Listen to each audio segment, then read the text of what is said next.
Tertúlia. Meu boa tarde a todos. Hoje é dia 18 de junho de 2016, sábado. Esse é o verbete de número 3.788. Ele tem 5 páginas, 41 logias e 6 máximos. O tema é Retrovida Crítica dentro da especialidade Holobiografologia. Antes da gente continuar, vou passar a palavra para o professor João Paulo, como é de praxe, para ele falar do currículo verbetógrafo.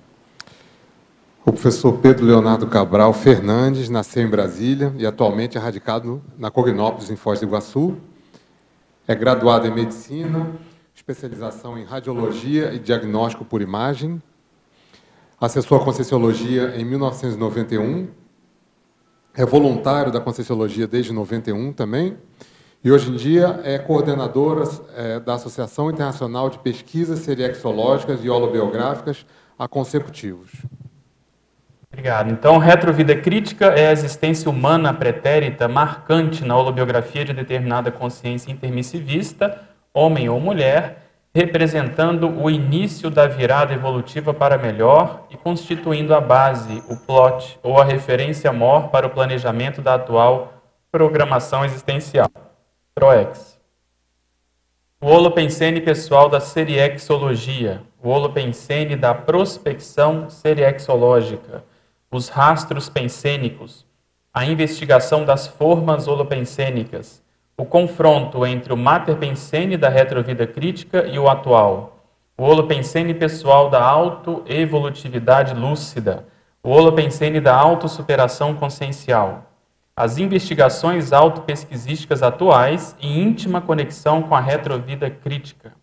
As aulas de seriexologia auxiliando os alunos na retomada da tarefa seriexológica iniciada na retrovida crítica. A retroexistência marcante, a vida pretérita decisiva na holobiografia da Consim, a retrovida incidente na vida atual, a retomada dos pontos cruciais da retrovida crítica no curso intermissivo, o arcabouço holobiográfico da autoproex atual, a lucidez quanto à trilogia seriexológica pessoal, o reencontro presente com as pessoas do passado secular, a retomada das mesmas tarefas em neocondições evolutivas, a paralógica da espiral evolutiva grupal. E assim por diante. A página 9, no tópico variáveis, nós listamos aqui 20 variáveis autopesquisísticas para que a pessoa possa diagnosticar o contexto histórico no qual esteve envolvido a retrovida crítica pessoal. Na remissiologia dos 15 verbetes, nós destacamos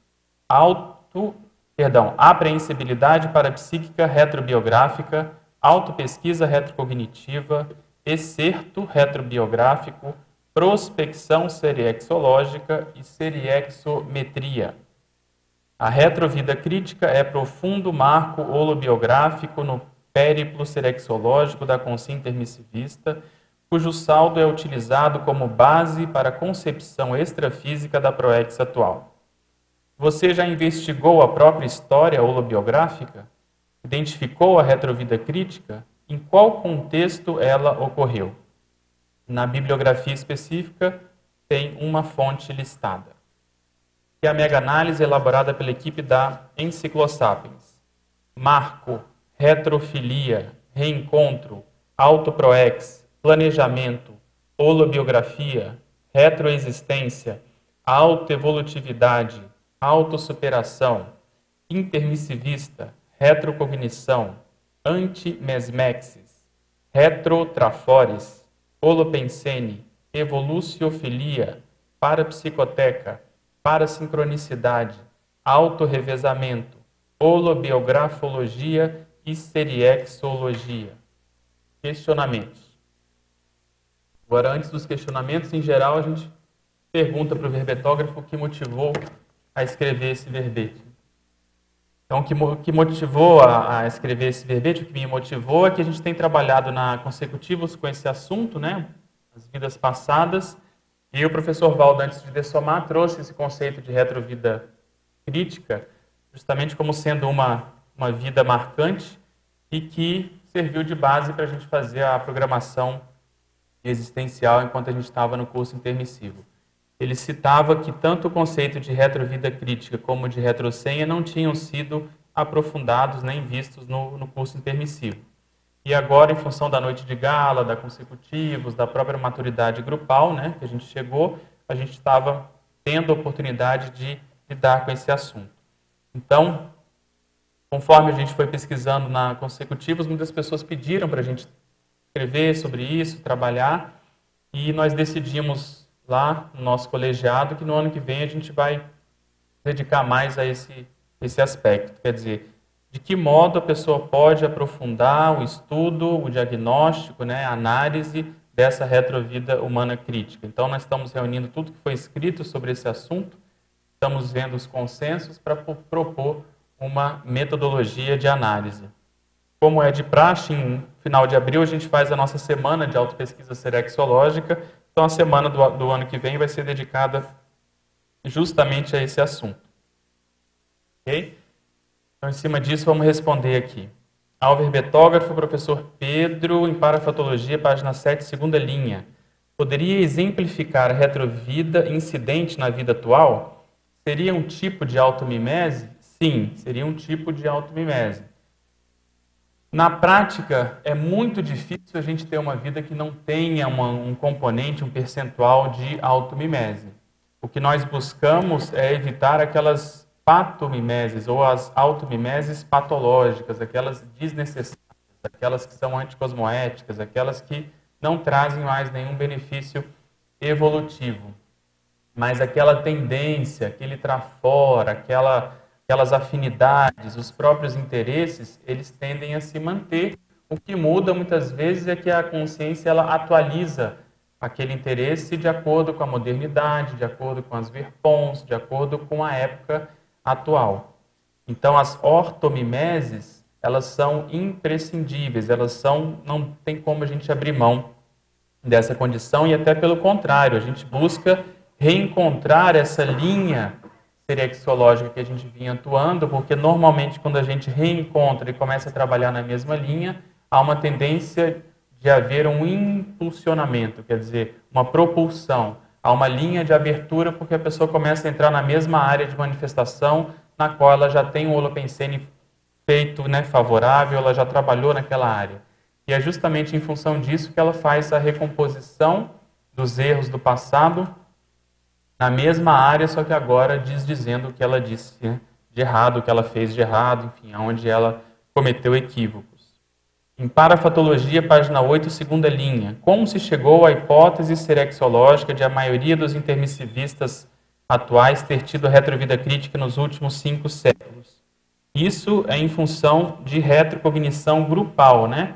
Essa proposta do professor Valdo está inclusive no léxico de ortopensatas, ele vinha também discutindo isso em algumas mini-tertúlias, mas a base qual é? Ele começou a identificar que a maioria dos componentes da CCCI, principalmente na época do Rio de Janeiro, eles eram pertencentes ou tinham uma vida em comum mais ou menos há 5 séculos.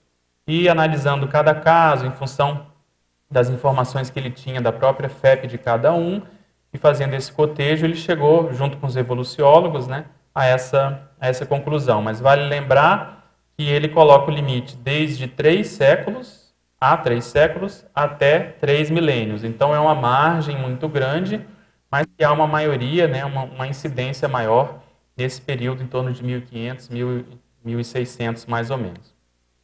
Paroxismo, página 9. Considerando também o ciclo interprisão, vitimização, recomposição, libertação e policarmalidade, é possível situar a retrovida crítica em alguma dessas fases? Essa pergunta é interessante.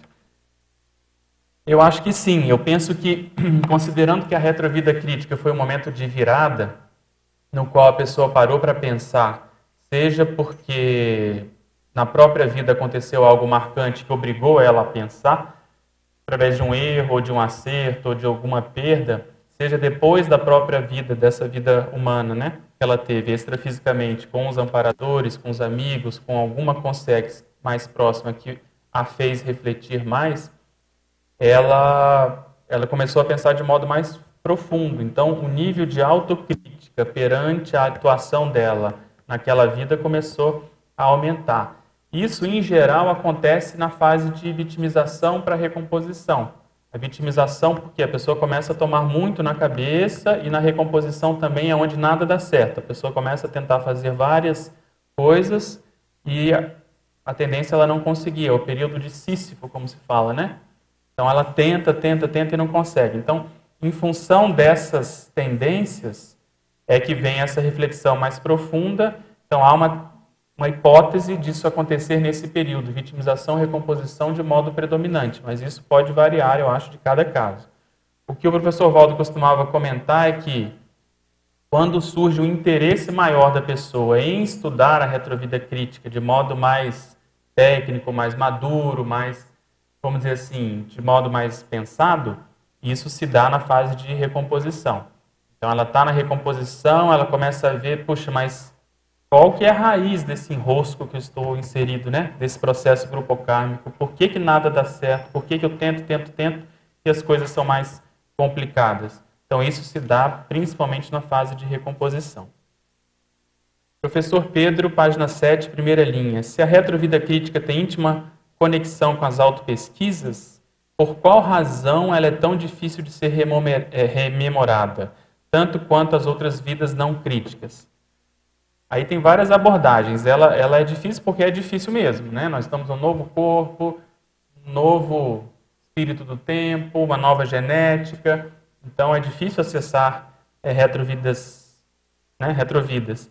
Agora, se você pensar por outro lado, se essa é uma vida marcante, ela foi marcante. Então, por que ela foi marcante? Em geral, porque há uma conotação emocional muito grande, seja em função de acertos ou em função de erros, ou as duas coisas juntas, né? Então, isso torna a retrovida crítica, paradoxalmente, até mais fácil de ser rememorada. O que falta muitas vezes para nós é parapsiquismo. Recentemente a gente trabalhou com uma pessoa no curso Imersão Laboratorial, né, autorretrocognitiva, e ela teve várias retrocognições e teve ajuda, assistência extrafísica para acessar uma vida que a gente tem como hipótese, que é essa retrovida humana crítica. Então veja, o processo eu acho que depende muito do parapsiquismo. A pessoa investir na retrocognição, ela vai colecionando episódios soltos, mas que eles têm um tema em comum, eles têm uma, vamos dizer assim, uma conexão entre eles, e principalmente, o que é interessante, que muitos convergem para a vida atual em termos de pessoas. Então a pessoa tem uma retrocognição lá no contexto X, envolvendo o pai, o outro contexto envolvendo a mãe, e aí daqui a pouco ela lembra de uma vida anterior, que ela tem como hipótese ser a retrovida humana crítica, que mais ou menos explica todo essa caminhada. E ele pergunta aqui também, ou seria também um alerta para a Consim, que com base em seus interesses pesquisísticos atuais, investigue sobre a retrovida humana crítica? Sim, eu acho que para nós, a gente já tem esse estudo da conscienciologia, já admite o paradigma consciencial, já estamos na ProEx, né, de algum modo, executando a nossa programação existencial. Por que não saber a raiz histórica, a raiz para-histórica, a raiz holobiográfica disso? Quanto mais lucidez nós tivermos, maior e melhor tenderá a ser a nossa execução, a nossa completude, a nossa programação existencial. Então esse alerta é para a pessoa não achar que as coisas que acontecem com ela hoje não têm uma raiz do passado, né? Isso tende a ter uma, vamos dizer, uma história anterior. E como nós estávamos no curso intermissivo ainda muito jejunos até certo ponto, tudo indica que nós ficamos muito assoberbados com todas as informações que foram passadas, né, a realidade que foi mostrada, todas as possibilidades de evolução, que a gente vinha perdendo tempo. Então a gente ficou se acostumando até certo ponto com essa nova realidade, e quando pôde a gente começou, junto com os amparadores, a pensar na nova ProEx. Mas, na média, não houve muito tempo para se deter com calma a esses assuntos da retrovida humana crítica. Os amparadores foram direcionando isso. Eles foram dando dicas. Olha, vamos pensar nessa pessoa, quem sabe essa aqui pode ser a sua mãe, você tem relação com ela do passado, é uma pessoa assim, mas talvez o nível de retrocognição não tenha sido tão abrangente, né? Óbvio que varia de cada caso. Mas o fato é que agora a pessoa já pode, com calma, olhar com outros olhos. Isso foi tema desse curso retro-parasociograma, ou parasociograma retrocognitivo, que a gente teve no final de semana, né, passado. E é justamente a ideia é essa, é você começar a estudar a própria família dentro de uma perspectiva seriexológica, não tanto afetiva, não tanto, vamos dizer, intrafísica, né, como a gente costuma fazer habitualmente, mas de uma perspectiva mais holomnemônica, mais holobiográfica, colocando outras variáveis nesse contexto. Quer dizer, por que aquela família, né? Por que essa mãe, principalmente? Por que o arranjo familiar? Um irmão do sexo masculino, uma irmã do feminino, 5 irmãos, tudo isso tem a sua razão de ser e tudo a gente parte do princípio que tem uma raiz justamente nessa retrovida humana crítica, né? Pessoal, eu vou falando aqui, se vocês quiserem perguntar, fiquem à vontade, tá? A gente tem bastante pergunta, mas vamos interagindo aí. Professor Pedro, em equipe, página 10, poderia ampliar? Ao se investigar o próprio passado serexológico, a consim-lustra deve se ater, em primeiro lugar, não tanto ao papel por ela desempenhado na retrovida humana crítica, mas ter como foco a descoberta do local, da época do Holopensene e principalmente do grupo ou equipe da qual fazia parte ou representava na ocasião. Equipes formam-se serexologicamente.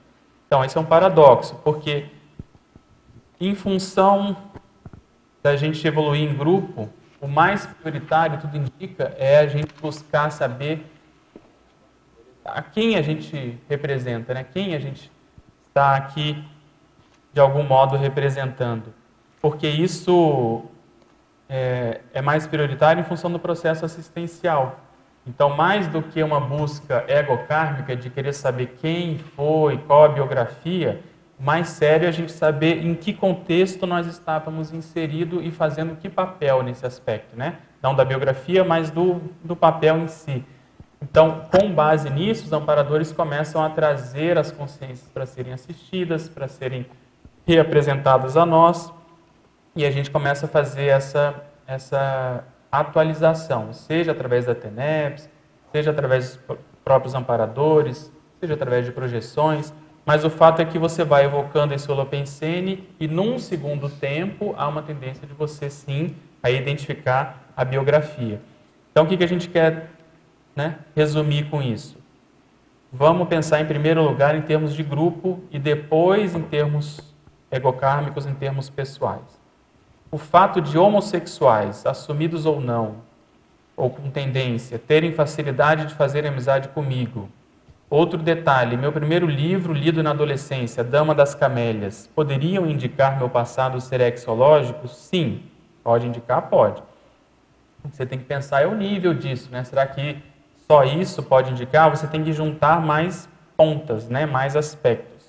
Como assistir a esse grupo ainda não sendo tenepsista? Você pode escrever sobre essa realidade, você pode dar aula, pode falar sobre o holossoma, o uso do holossoma, o processo da fisiologia, parafisiologia, enfim, tem vários aspectos que você pode abordar e tem que ver, né, especificamente dentro desse contexto o que é mais produtivo para você fazer. Ela esclarece aqui que é psicoterapeuta e é voluntária do Instituto.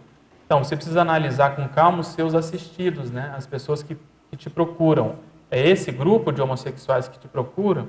Então, se for, você tem que pensar qual que é a base disso. É uma dificuldade emocional? É uma dificuldade de adaptação ao soma? Por que disso? E aí, juntando com esse livro, tem outras conotações aí inseridas. Então, o ideal é ver essas afinidades e procurar sínteses, né? Procurar chegar em sínteses para você poder colocar a lupa do passado, a lupa serexológica, e ver se não existe uma, vamos dizer assim, uma união, né? Uma coisa que uniu você a esse grupo em função de erros e ou acertos do passado. Mas aqui precisa aprofundar mais, né? Nesse curso que a gente está programando para o ano que vem, a gente vai tentar aumentar o nível das variáveis a serem analisadas para a gente poder chegar em épocas e contextos mais específicos, né? Fala lá. Na página do verbete na parapatologia, na segunda linha, a retrovida incidente na vida atual. Você poderia aprofundar isso? Sim, então, o que a gente parte do princípio? Que antes de ressomar, quando a gente estava no curso intermissivo, houve algum contexto lá do passado que ficou marcado. Em que aspecto? No tema que foi tratado, vamos pegar o contexto da monarquia. Então, vamos supor que lá na Idade Média, no começo da Idade Média, ou em algum momento da transição até da Idade Média para o Renascimento, onde haviam as monarquias, houve um fato, uma vida, um acontecimento que ficou marcado pelo tema, vamos supor, política, religião, confronto religioso, protestantismo, catolicismo, etc. Haviam as pessoas ali, então haviam os líderes, né, as pessoas do segundo escalão, terceiro escalão. Então isso gerou consequências. Determinados atos geraram determinadas consequências. Então aquilo ficou marcado.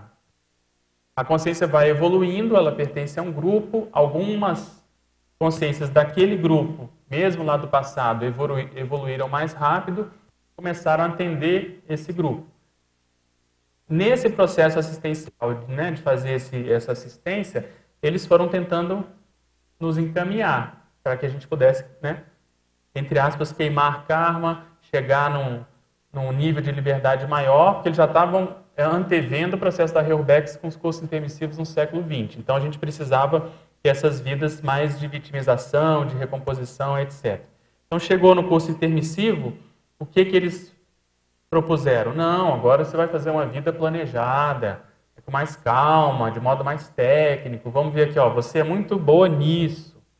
Aqui é o seu trafó, você vai se especializar nisso, vai estudar, vai ter essa profissão, é muito bom. Aí entram todas, né, as tecnologias extrafísicas de incubação proexológica, a pessoa treina.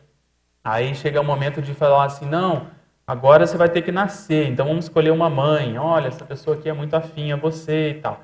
Então, a consciência ressomante intermissivista, a gente parte do princípio que ela não tinha total lucidez de quem era a mãe. Ela sabia que tinha afinidade, uma coisa ou outra, um processo assim, assado e tal. Mas o fato é que eles foram plotando uma neo-vida com pessoas daquela retrovida. Então, há uma retrovida que está incidindo nessa atual. É como se a gente estivesse num outro elo da espiral. A gente vai reviver a mesma coisa, só que com outros corpos, né? Às vezes outros papéis, outra época, outro país, outro idioma, mas a tendência das forças grupocármicas acontecerem são grandes. Então, daí isso explica as afinidades, as dificuldades de relacionamento, os trafores, os trafares. Então, é por isso que há essa tendência de uma vida se incidir sobre a outra. Então, diante disso, a gente consegue tirar várias possíveis conclusões, né? Então, por exemplo, você que nasceu na Europa, será que esse país tem relação lá com a retórica crítica?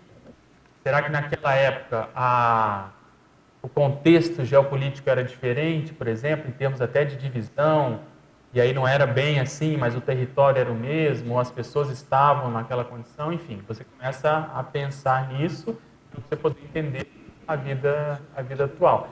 E pegando, às vezes, pessoas com as quais você tem mais afinidade na sua família, no sentido até paradoxal, às vezes tem muita afinidade, mas a pessoa é muito difícil, você pode também fazer sabe, jogar isso no passado e tentar pensar sobre isso. Mas aqui, então, Pedro, a palavra incidente seria afetar, né?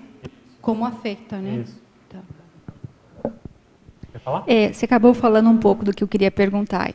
Aqui na pensinologia, na segunda linha de baixo para cima, o confronto entre o mater pensene da retrovida crítica e o atual. E ainda eu queria colocar um pouco a questão da mudança de gênero. Então, nessa vida crítica como homem e atualmente como mulher ou vice-versa. Você podia falar um pouco sobre isso? É difícil, né? Mudança de gênero tem que ser visto, acho que, de cada caso. Então, uma primeira abordagem será que muda muito o mater pensene de uma consciência apesar da mudança de gênero? Eu acho que pode mudar. Mas entendendo o mater pensene como sendo, até tendo o livro do Guilherme, né, como base, o professor Guilherme Kunz, aquilo que a pessoa, a consciência leva em consideração na hora de tomar decisões, aquilo que ela valoriza, aquilo que ela se motiva, né, a fazer, há uma tendência disso se manter. Quer dizer, independente do corpo, ela vai buscar aquele mesmo holopensene, aquela mesma, sabe, aquele mesmo arcabouço de ideias, de experiências, de afinidades. Só que, realmente, você ter uma experiência dessa no corpo e depois essa mudança, pode dificultar. Então, por que pode dificultar? O que vai entrar nessa análise? Lá na retrovida crítica, vamos supor que era homem e hoje é mulher. O que houve no meio? Vidas mais como homem e mais no final, recentemente, vidas como mulher. Aí isso vai dificultar mais, porque ela está mais acostumada num corpo masculino.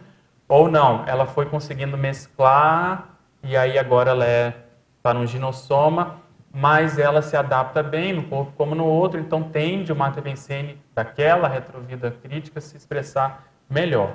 Outra análise, o Mater Pensene lá devia ser muito mais bruto, muito mais rústico, muito mais, vamos dizer assim, primitivo, entre aspas. Então ela continua na mesma linha, só que aqui ela já elaborou, melhorou, já qualificou, e ela pode ter dificuldade de enxergar a mesma área de atuação. Então, é preciso, eu acho, saber olhar e dar esses descontos da história no sentido de conseguir enxergar a mesma pessoa num outro contexto e, às vezes, até num outro soma. E uma outra abordagem ainda é mudança mesmo de Mater Pensene. Às vezes ela estava num contexto específico ali e ela tinha certos interesses, mas depois ela foi evoluindo, melhorando, tendo, né, experiências, esbregues, por exemplo, e ela conseguiu dar uma qualificada melhor no Mater Pensene. Eu acho isso um pouco mais difícil porque o período é curto, né? 5 séculos, se a gente for partir por aí, não é nada. Mesmo considerando um milênio, eu ainda acho difícil, curto, para a gente pensar numa mudança muito drástica de Mater Pensene. Então, é difícil. Dentro das nossas pesquisas, a gente tem listado lá dos temas que a gente vai ter que enfrentar é justamente mudança de gênero.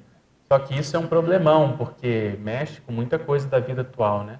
Então, se a gente já não tem muita maturidade de mexer com coisas muito antigas, processo emocional, envolve contextos do passado, quando você coloca gênero, corpo, né, emoção, tudo isso começa a ficar mais difícil. Então, eu acho que isso a gente vai tratar talvez mais à frente ou de um modo ainda muito, muito incipiente, porque vai depender muito da pessoa, né? O primeiro aspecto da mudança de gênero é por que houve isso, essa necessidade, né, de uma tendência que vinha tendo e ela optou por mudar de gênero. No frigir dos ovos, por que foi melhor essa opção e não outra? Então, começando por aí a pessoa tem que ter muita autocrítica, se desarmar toda para ela tentar ir no nó-górdio, porque uma coisa que linka muito a retrovida humana crítica com a vida atual é o trafar. Então, é até uma análise que a gente pode fazer mais direta. E aí, talvez esse processo de mudança de gênero entre nisso, para ajudar a superar certos trafares, reforçar trafores, tá? Mas acho que vai muito de cada caso. Pedro. Pois não, você poderia aprofundar essa relação da mãe, né, nesse cotejo com essa retrovida crítica?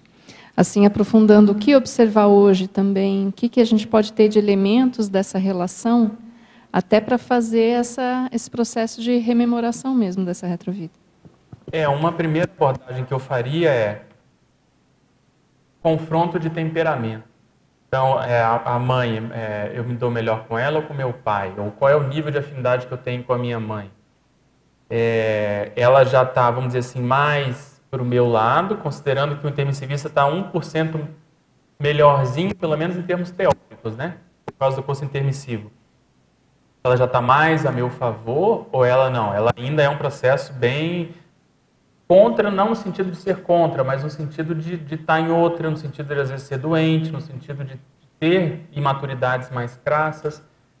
E aí, isso é uma primeira abordagem. Aí, dentro dessa condição, a pessoa tem que analisar por que ela está tendo a oportunidade de me dar a vida, né?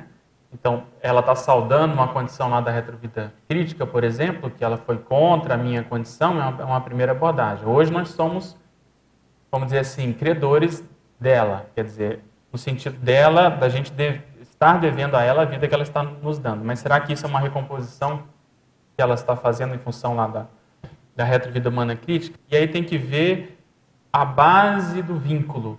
Qual que é vamos dizer assim, a relação provável do passado? Era alguém que costumava competir, é alguém que era da minha família, era alguém que era vamos dizer assim, uma pessoa íntima, era amante, era mulher, era homem, enfim, formavam um casal.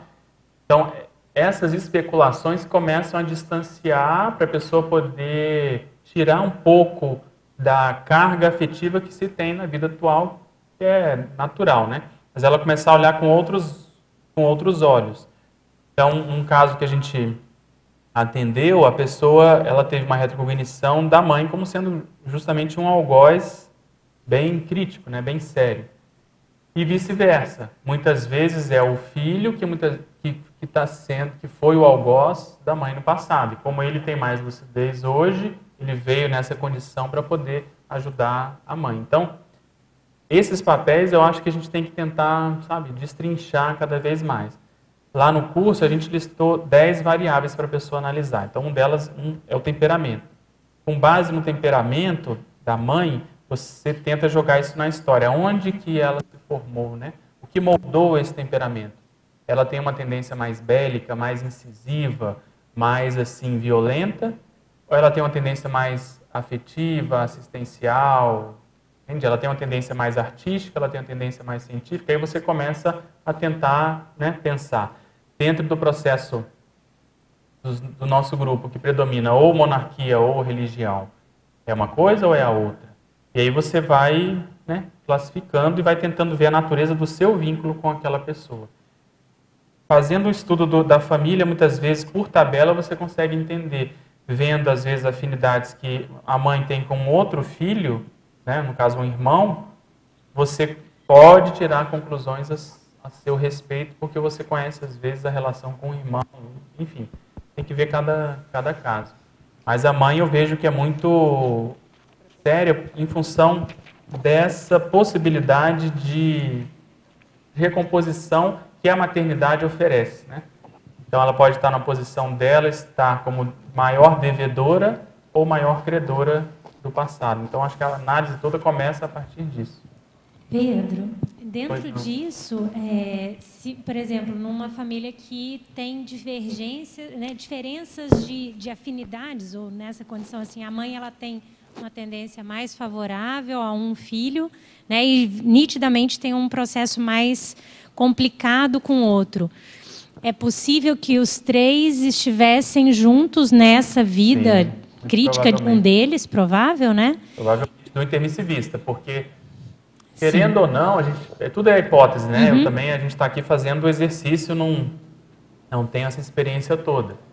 Mas partindo do pressuposto que o intermissivista é vamos dizer assim, a cenoura, é a pessoa que se predispôs ou que de algum modo acabou no curso intermissivo, é em função dele que vai ser feita essa composição da família. Então esse intermissivista vai começar a partir do pressuposto que essa família tem íntima relação. Esse grupo todo teve junto ali de alguma maneira. Exatamente. Né? Então, se ela tem dificuldade com um aqui, ela tem que jogar isso lá no passado. Provavelmente era pior ainda. E aí, vendo a tendência da pessoa, a profissão, tudo isso, se ela conseguir chegar no contexto da história, por exemplo, lá na monarquia, essa pessoa, qual era o provável papel que ela exercia lá? E aí, com base nisso, ela vai tentando evocar essa situação.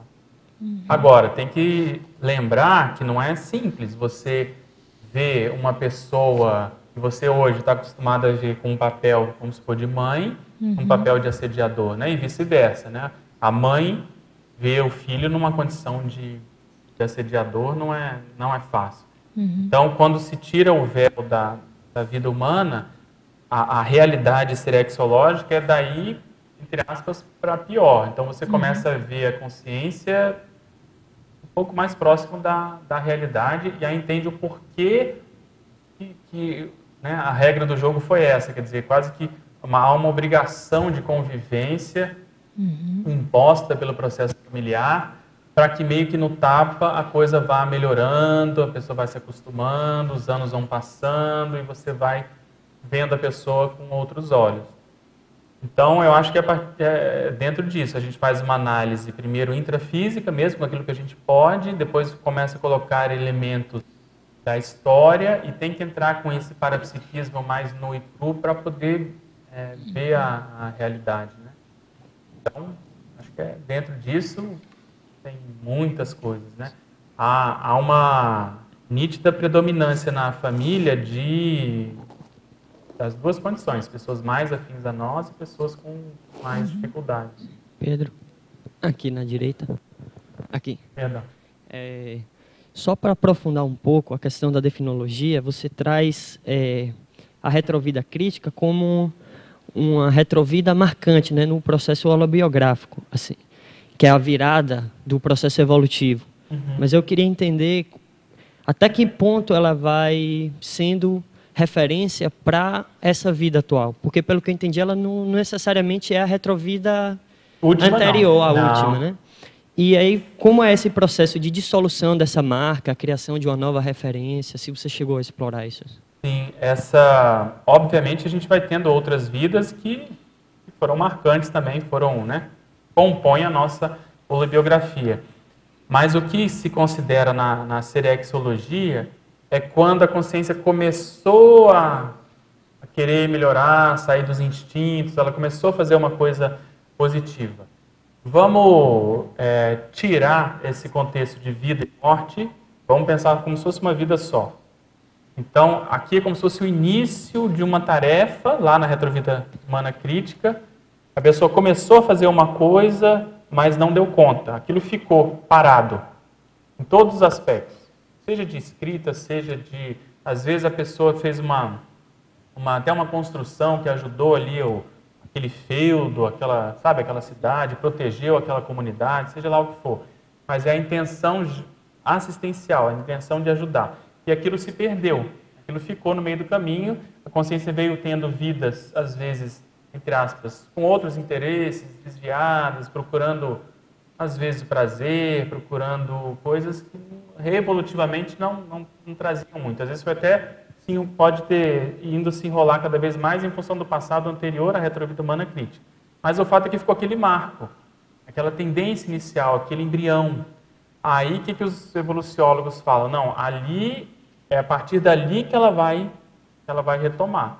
Então, quando adquire a possibilidade da pessoa já respirar um pouquinho mais, porque já teve várias vidas em que ela foi sendo direcionada, mesmo que inconscientemente, para ir se libertando, teria muito a ver, então. Aí ela vai retomar aquilo lá que é a base. É como se fosse uma tarefa da própria seriedade. É como se fosse, assim, pelo que eu estou entendendo, o primeiro acesso ali a uma cosmoética, um processo de... bem primário, não é nada demais, exatamente. Às vezes a vida até ela errou mais, mas a reflexão que ela fez profundamente em função de uma perda que ela teve, ou ela começa a vislumbrar, puxa, se eu tivesse conseguido executar isso aqui...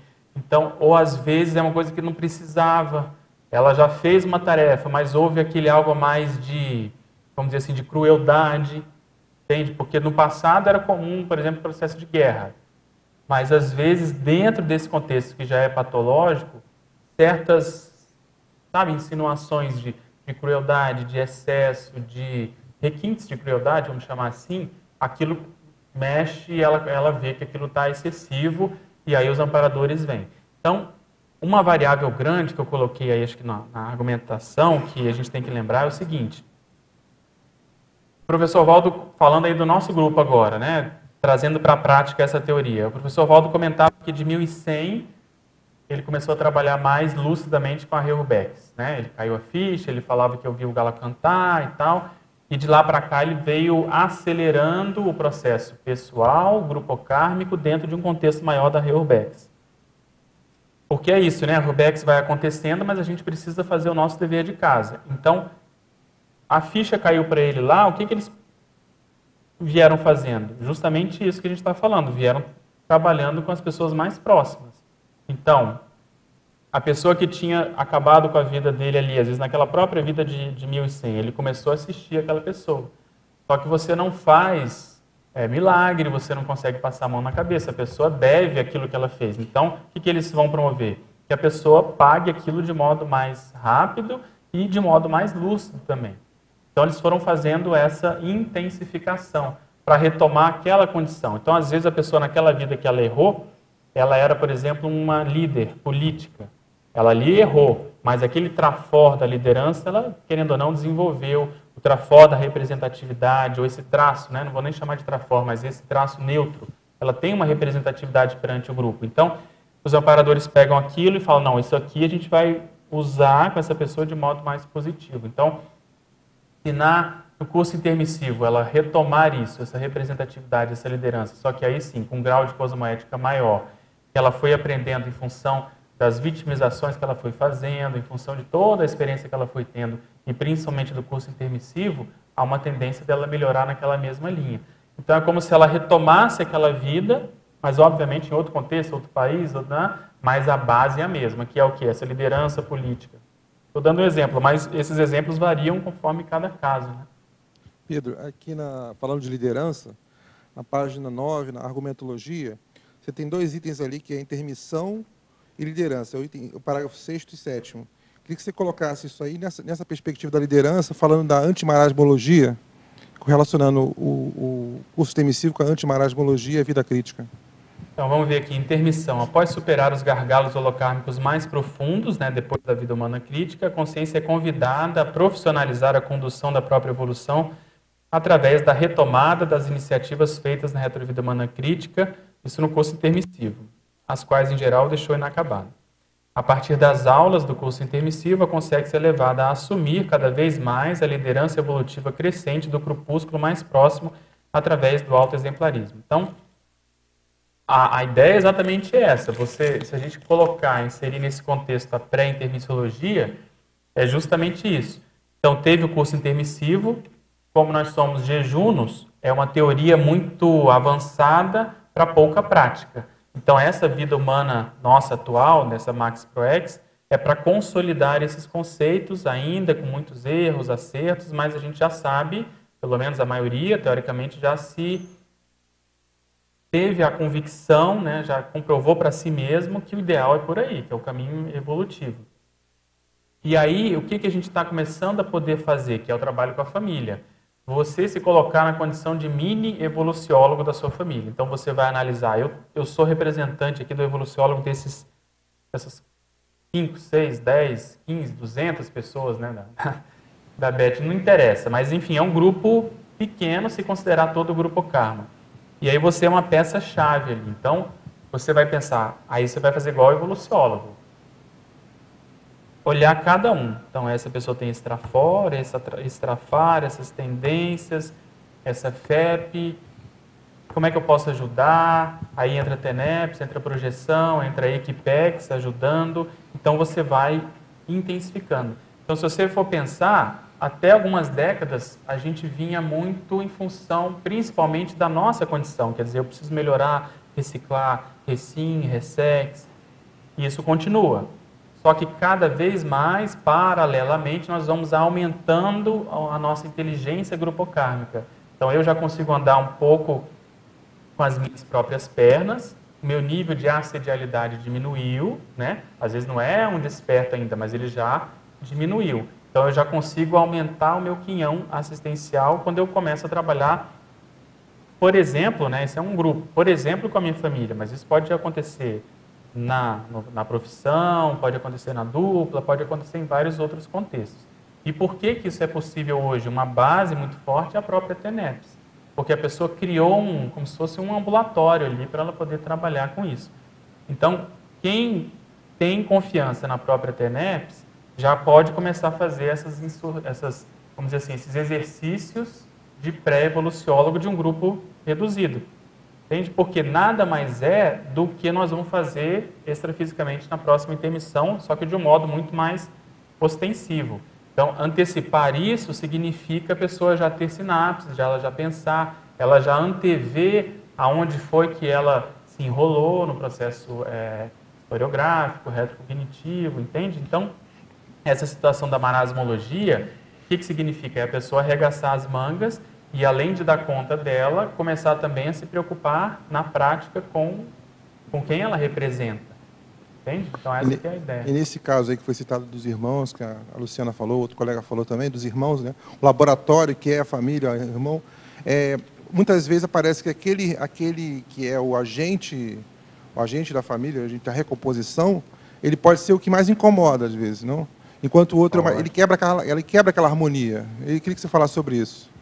Aí tem que ser visto cada caso. O que a gente tem que, eu acho que conquistar na família, e aí o tempo é muito importante, a gente tem que conquistar uma certa moral, um certo exemplarismo, para a gente poder ser ouvido, ou pelo menos, né, ter algum eco naquele ambiente familiar. Não significa que a gente vá convencer e fazer a cabeça das pessoas, mas é um nível de convivência, às vezes, que não tinha, é um nível de interassistência, porque você vai reconhecer os trafores do outro, vai ouvir naquilo que ele pode te ajudar e vice-versa, mas para isso a gente tem que estar com o nosso dever de casa mais ou menos feito, que é aquilo que eu estava comentando. Quer dizer, a pessoa já se bastar do ponto de vista assistencial e ela poder encarar essa assistência grupocármica. Em geral, isso tudo começa em silêncio, né? Pela TENEPS, pelo processo como quem não quer nada e esperando oportunidades familiares de poder fazer essa assistência mais explícita, né? Vamos chamar assim, né? Às vezes com uma conversa, um diálogo. Então eu vejo esse exercício como muito positivo no sentido da gente já antecipar a nossa próxima intermissão. Pois não, Alexandre? Eu entendo, assim, fazer uma introdução à pergunta. Eu entendo, desde que o Valdo falava da vida crítica, e eu acho que está super bem representado aqui, que tem um objetivo, qual o objetivo, né, da gente identificar a retrovida crítica? Egokarmicamente, né, de melhorar os trafares, né, e grupokarmicamente e até polikarmicamente. Mas tem uma parte que eu não consegui entender ainda, e eu vou até dar um exemplo meu para tentar ver se você conseguiria me ajudar. Tem essa definição tua aqui, do Valdo, né, que é uma vida marcante que tem relação direta com a nossa vida atual. E marcante, aí tem dois vieses esse marcante, né, que seria que a gente começou a ter mais uma intenção um pouquinho melhor, uma virada, né, uma autocrítica maior. E tem essa outra que você falou de ter sido um lugar onde a gente fez uma dívida maior e estaria recomeçando daquele ponto agora. Mas como ele falava que talvez tenha sido o que fez você chegar até o curso intermissivo, essa retrovida crítica, me parecem dois marcantes meio diferentes. Eu vou explicar por quê. Por exemplo, na minha pesquisa, assim, sem citar nomes, eu tenho a vida que tem algumas hipóteses. Então, uma vida minha que mais vem informação, uma das que mais vem informação sobre as pessoas que me rodeiam hoje, da minha família, não parece ter sido a vida que eu quis começar a fazer a virada, que parece que foi dentro da mesma etnia, mas parece que foi outra. Uhum. Mas qual que é a diferença de tempo de uma para outra na sua hipótese? 350 anos. Não é muito. Não, assim, mas o problema não é questão de tempo, não é isso. Uhum. Por exemplo, essa que parece que eu estava tentando melhorar, eu comecei a querer melhorar, não é que eu tenho mais informação e não parece ter nada a ver com a minha família nuclear de hoje. É anterior. Só então, que não vejo positividade no anterior. E nessa eu vejo. Mas pensa na positividade, às vezes, não como algo cosmoético, específico e tal, mas pensa no potencial. Pensa assim, na condição de extrafísica, de amparador, eu pensaria o seguinte, o quanto que essa pessoa vale em termos assistenciais. Ela hoje não sabe, mas ela representa um batalhão, vamos supor, ela representa um império, ela representa muita gente. Então, no frigir dos ovos, o que interessa é isso. Por quê? Até conversando com o professor Valdo, se não me engano, ele comentou isso também. É um paradoxo, porque assim, quanto mais a consciência aparentemente ela está, entre aspas, enrolada, Mas se ela é um líder, se ela tem essa representatividade, melhor, entre aspas, os amparadores, porque se eles conseguirem, né, junto com essa pessoa, que ele faça a virada, que essa consciência faça a virada, ela tem ali um mar de possibilidades de assistência. Então, acho que a retrovida humana crítica, a gente não se limita a essa virada no sentido, né, literal ali do que a pessoa fez, mas do potencial. Tá, é isso que entendeu? Porque se você for analisar, acho que esse caso né? que você está pensando, por mais que tenha coisa imatura, realmente, tem várias situações, existe uma base intelectual, existe uma base mental somática, até certo ponto, existem trafores, existem condições da pessoa, sabe, fazer essa virada. Então você vai juntando esses trafores, essa representatividade, os próprios feitos positivos que entram na balança, aquilo fica marcado. E aí você vê, se em 300 anos, como hipótese, já tem a possibilidade de coisas efetivamente mais positivas, é porque justamente ali tinha vamos dizer assim, o que frutificar, né? Ali tinha um potencial de reciclagem, uma reciclogenia grande. Então, eles analisando isso, eles investem naquela. Você acha que é mais pelo assim, o que ligaria o mérito, talvez não tão mérito consciente daquela vida lá, ter te levado ao curso emissivo e ter muita ligação com essa, às vezes não seria a pessoa ter não só o potencial que isso tem, e não necessariamente ela ter começado a virar. Mas um potencial tendo como base os fatos. Por quê? A pessoa que é mais lógica, você conseguindo argumentar com ela, por mais que ela às vezes tenha muita maturidade, muito processo ibérico, seja lá o que for, mas ela tendo uma base de racionalidade, isso, juntando com a representatividade, eles vão justamente nisso. Porque você provando para a pessoa por A mais B o erro em que ela se encontra, o quão negativo, o quão errado é fazer assim assado, isso vinca a condição, entende? Na holobiografia. Então, a própria pessoa vai querer que isso fique para ela poder falar, não, aqui é a minha virada. É como se fosse assim, a última vida em que havia predominância do negativo, assim, de um modo mais ostensivo. Entende? Então, a retrovida humana crítica, o Sovaldo falava muito, pode ser saldo negativo ou positivo. Sim. Mas se você olhar em termos grupais e olhar até o próprio passado anterior, ela realmente é um marco, porque dali para diante a pessoa começou a querer mudar, a querer acertar, entende? Mesmo que tenha sido até aos trancos, não estou falando do seu caso, mas mesmo que tenha sido aos trancos e barrancos, com ritmo às vezes que não é o ideal, mas aquela vida é onde conjuminou várias situações. Mas isso aí eu achei legal, achei bom. Mas você acha também que, por exemplo, que as convergências das sincronicidades, da vida, ou as coisas que vão te falando... Da vida atual. Dessas seriam mais centradas, a maior utilidade disso seria, talvez, chegar nessa vida, assim, você entendeu? Por que te dizem as coisas? Por que, por exemplo, o professor Valdo falava as coisas e tal? Acho que sim. Para chegar nisso, né? Isso, e acho que sim. Então, mas a gente, né, nessas abordagens todas, a gente tem sempre uma abordagem atacadista. Então, lembrar que, nesse seu caso aí, aquele Holopensene, ele vamos dizer assim, ele é prolongado, ele é diversificado. Então, você saber disso, você também não exclui que, obviamente, tenham respingos aqui e ali em outras vidas no mesmo contexto. Mas a predominância maior é ali. Então, cada vez mais, eu dou mais importância para o processo de liderança.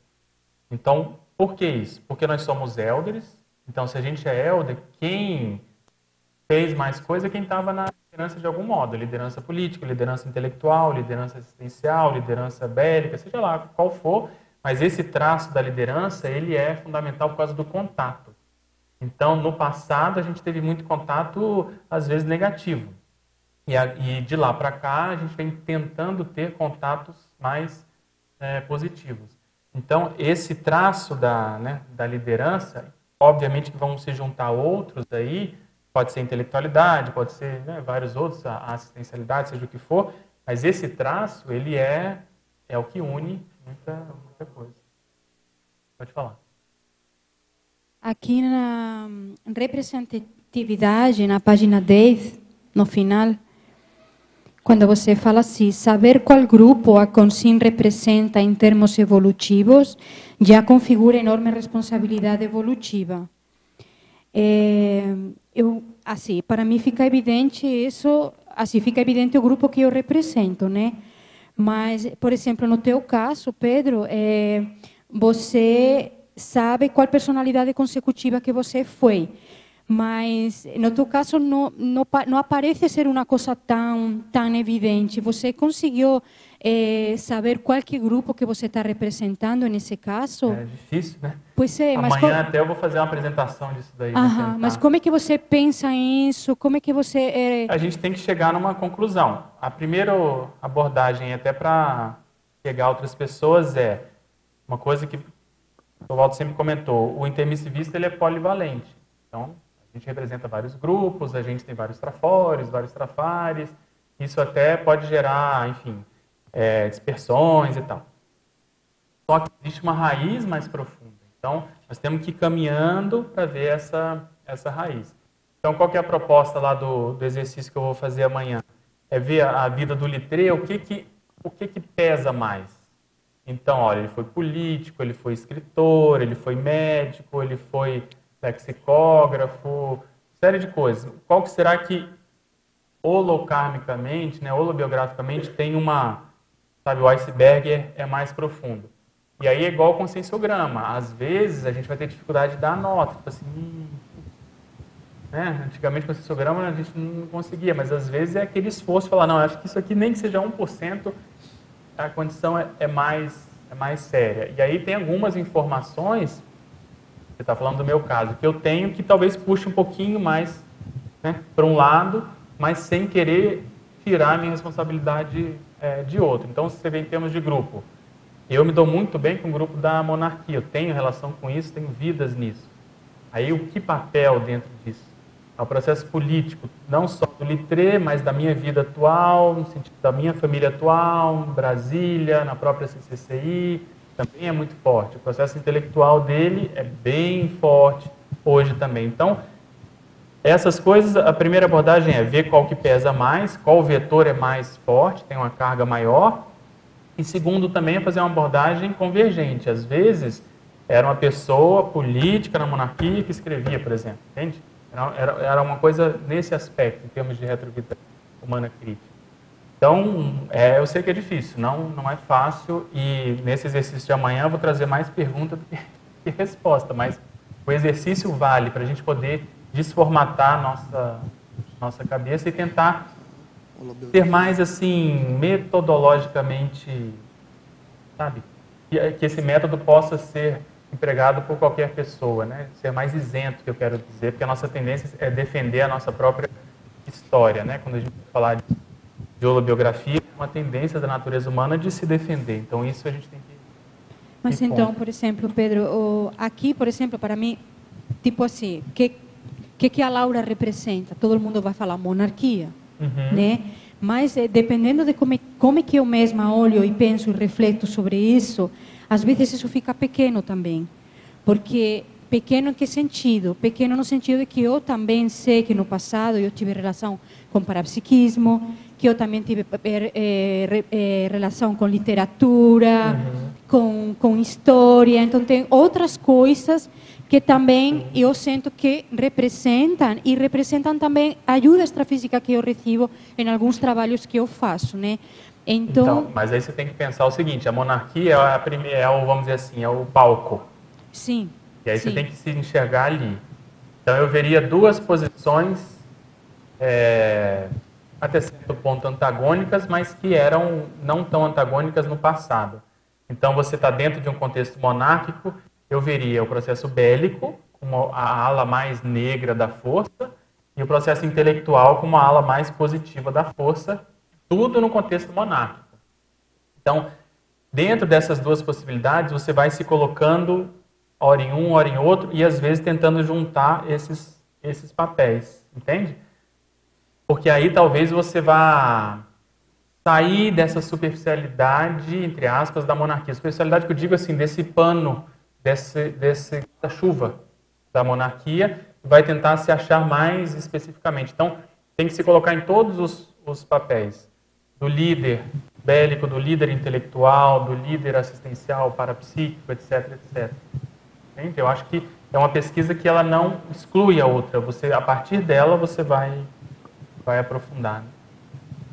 Álver Petógrafo, em Principiologia, página 8, poderia aprofundar o princípio da manutenção cognitiva interexistencial?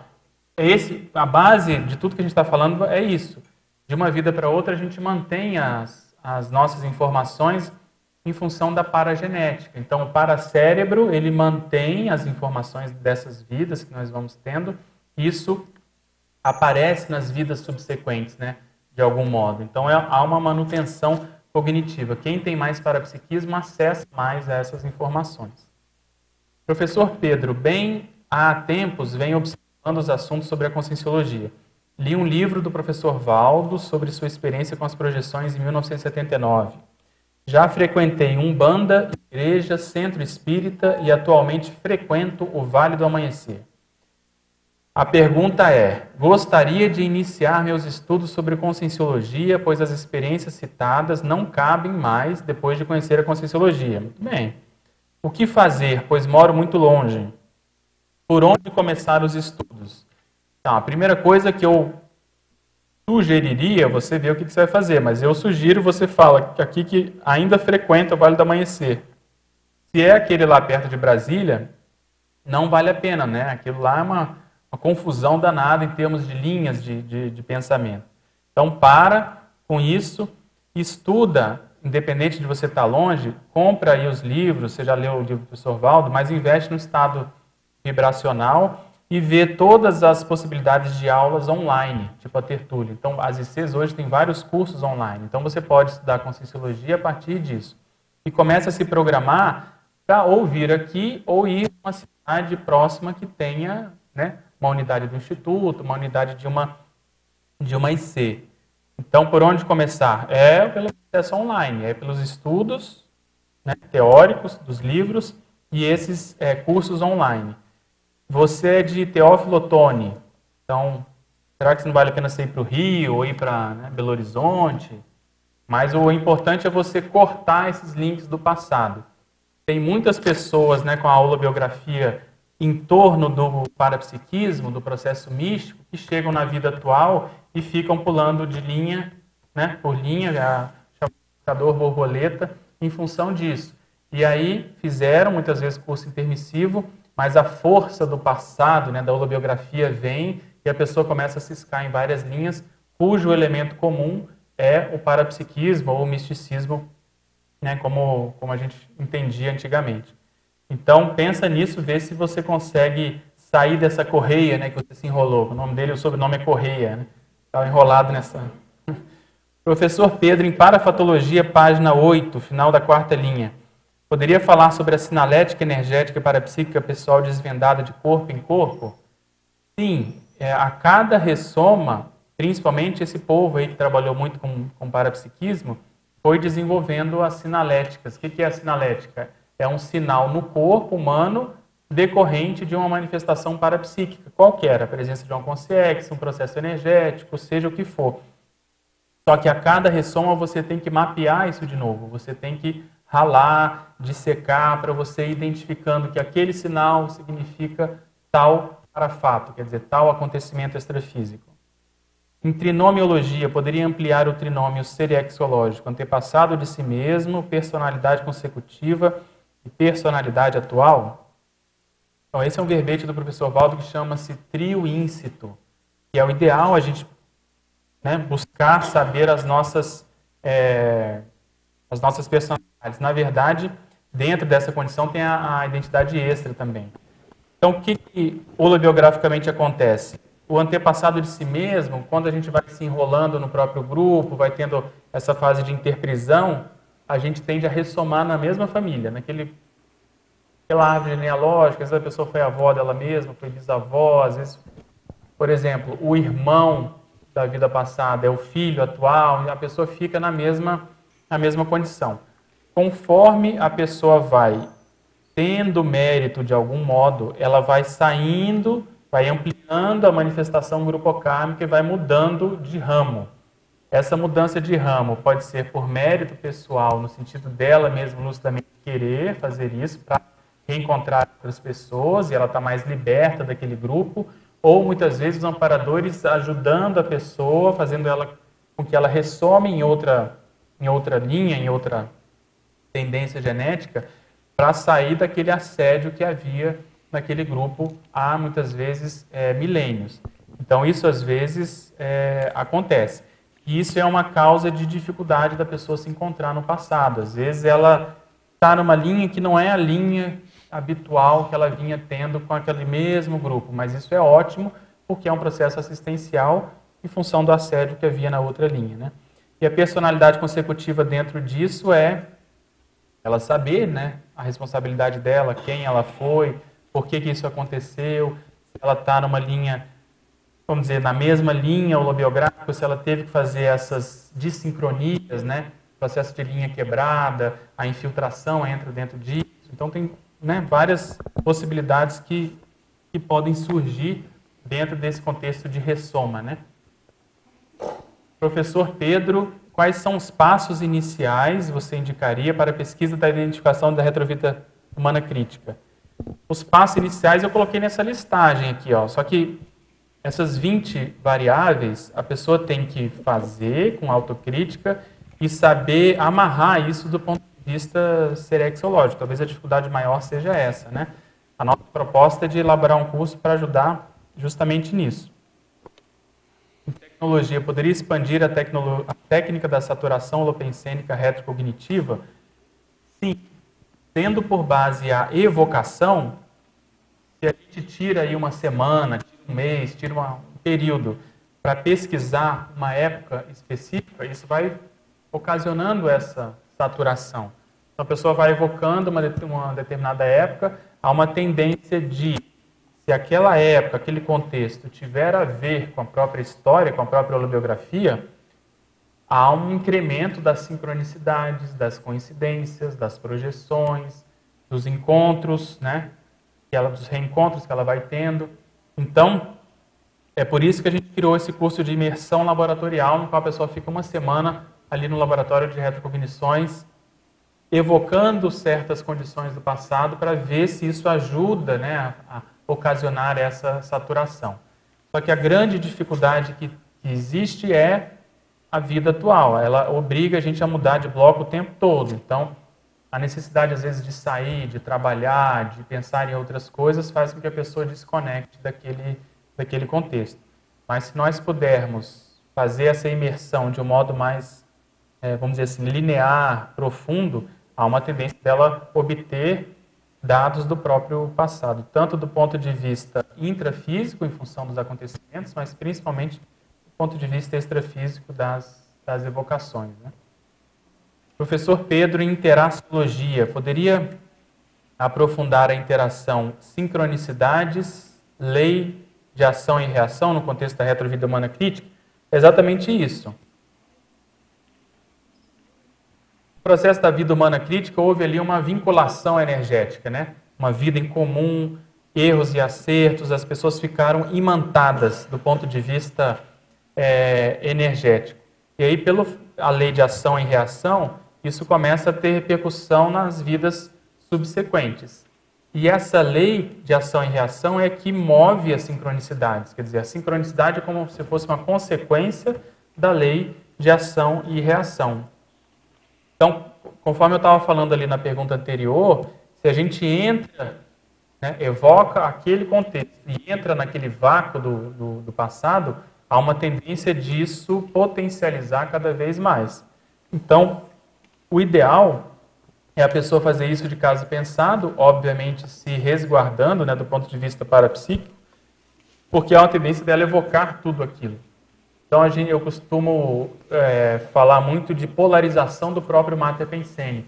Quanto mais você mexe com o seu Mater Pensene, no sentido de liderança, de escrita, de você, né, mexer com as suas ideias, a sua pensenidade vai reverberar, e isso tende a atrair essas pessoas. E além disso, você está mexendo com um contexto histórico específico, isso potencializa ainda mais. Então, Em outras palavras, a PROEX atual evoca o contexto extrafísico do curso intermissivo, isso tem comunidade, extrafísica tem, né, consciex ligadas, e esse processo evoca a retrovida humana crítica. Então, existe uma linha óbvia, o que muitas vezes a gente não consegue entender, interpretar, é porque falta parapsiquismo. Pedro. Pois não. E quando a vida crítica é atual? E você vê assim que a virada nem foi assim numa vida passada, não, foi no intermissivo. Não é atual. Por mais que você queira se colocar nessa condição, eu não admito. Porque assim, ela pode ser mais recente, você pode até, tudo bem, mas a atual não. A atual é uma vida crítica, eu concordo Com também. certeza. Ela é. Mas nesse contexto aqui do verbete, pode até ser recente, mas é o caso que a gente estava falando com o Alexandre. Você vê, falando, né, do seu contexto, muitos trafores assim, às vezes raros, porque se você coloca isso num contexto geral, o processo enciclopedista, o processo da erudição, o processo do mental soma e o processo do parapsiquismo. São coisas, assim, podemos até considerar neutras, mas elas foram muito hipertrofiadas, né? Falando na nossa linguagem médica, elas foram muito trabalhadas. Às vezes, no passado, pela cosmoética, se desviou. Mas ali, em função de experiências, em função de algum esbregue que a gente tomou, que você pode ter tomado, aquilo fez a pessoa mudar. E aí, quando ela muda os interesses, ela já tem aquela tendência positiva para trabalhar. Então, eu penso nisso. O que você tem que tentar ver, até nessa pesquisa, né, da monarquia, é aquele contexto. Dentro do belicismo, dentro da intelectualidade, qual foi o papel, o corpo que você teve que ficou mais assim marcado, né? Porque isso que eu estava falando, assim, envolve muitas variáveis, né? Muito polivalência demais. Então é difícil você ver o processo assim. E pelas minhas lembranças, a viragem foi extrafísica para o curso intermissivo. Eu estava dentro de um padrão até o período intermissivo, e um padrão que se repetia de vida em vida. Um padrão bem característico, né? E no período intermissivo, não sei se foi o último, mas bem recente, eu fui resgatado, né, para o FIEX do professor Valdo, isso eu lembro, eu falei para ele pessoalmente que ele confirmou, e ali foi a virada, né? Mas veja... E depois disso eu já fui para um curso intermissivo, que eu lembro disso também, né? Mas então, se teve esse investimento dos amparadores no resgate, alguma coisa do passado, incipiente às vezes, porque a retrovida humana crítica não é nada fora de série, assim, às vezes é aquela tendência, aquela reflexão, aquele arrependimento, entende? Aquilo já ficou consolidado. Mas aí o que acontece? Vem a força do grupo, né, da interprisão, da vitimização e bufa, engole. Aí nós vamos para a baratrosfera. Mas aquela bandeirinha branca já tinha lá. E aí os amparadores começam a trabalhar. Não, mas tem o fulano, tem o Beltrano, já mexemos com esse. Não, está faltando o fulano. Mas ele está na condição crítica lá. Eles esperam, vão lá e resgatam a pessoa. Então, eu acho que às vezes você coloca muita força e pega um chicote, muitas vezes, nesse processo que ele pode ser real, ele aconteceu. Mas tem dois aspectos. Primeiro, tem coisa boa para trás, que aí, em função disso que eu escrevi lá, de vidas e vidas pagando as contas, aquilo às vezes sedimentou na sua memória, até pelo processo emocional. Então, esse é um aspecto. Mas tem um lado positivo do passado e tem aquilo que eu comentei antes, o trafor, que é o mesmo. Então, esse aspecto de você, por exemplo, estudar muito, ter uma memória fora de série, dentro do contexto parapsíquico, quando você vai associando várias coisas, você vai saindo dessa polivalência mais geral e vai se especificando. Então você vai, vamos dizer assim, vai se reconhecendo mais. Então, uma coisa é você pensar nos eruditos. Então, o Littré era erudito. Mas se você colocar aí o parapsiquismo, o Littré já vai ficar fora desse contexto e você já vai entrar para cá, por exemplo, entende? Os dois são médicos, então, eruditos, médicos. Mas um é mais materialista, outro é mais parapsíquico, vamos supor. Então, conforme você vai associando, você vai se identificando cada vez mais. Então, talvez, é igual o esbregue, a gente estava discutindo. O problema todo nosso é que o esbregue, às vezes, ele deixa essa sequela da menos-valia, da, tipo assim, com perdão do português, putz, fiz merda. E aí fica aquele, tá tudo certo, mas isso não deve impedir a gente de, sabe, retomar aquele processo lá do passado, honrar aquela situação, porque teoricamente, não sei se eu posso afirmar isso, porque depende de cada caso, mas o pior já passou, né? A pessoa já chegou no curso permissivo, então às vezes é 1%, 0,1%, mas ela já está respirando. E se você olhar, né, eu que te conheço, a sua vida atual, ela é bem isso. Tinha momentos que você não respirava. Era under attack total. Agora, né, às vezes tem uma bomba aqui, uma bomba ali, mas tira de letra, né? Está tranquilo. Mas não é isso, porque... Em comparação, está bem tranquilo.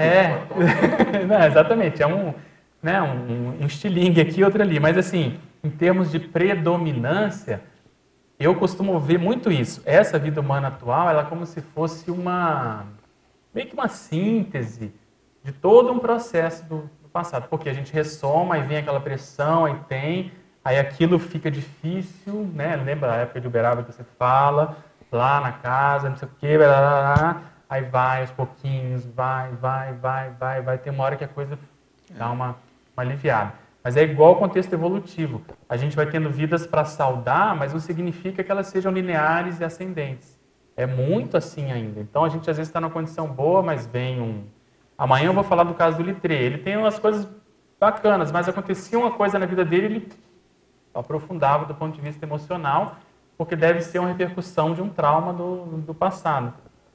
Então, conseguir se colocar nisso, né, de altos e baixos, mas o que a gente tem que ver é que no saldo geral, no cômputo geral, é muito mais avançado. Eu lembro do professor Paulo falar que o que me marcou é que eu dei, umas últimas, eu dei um contra no grupo que até então eu era líder.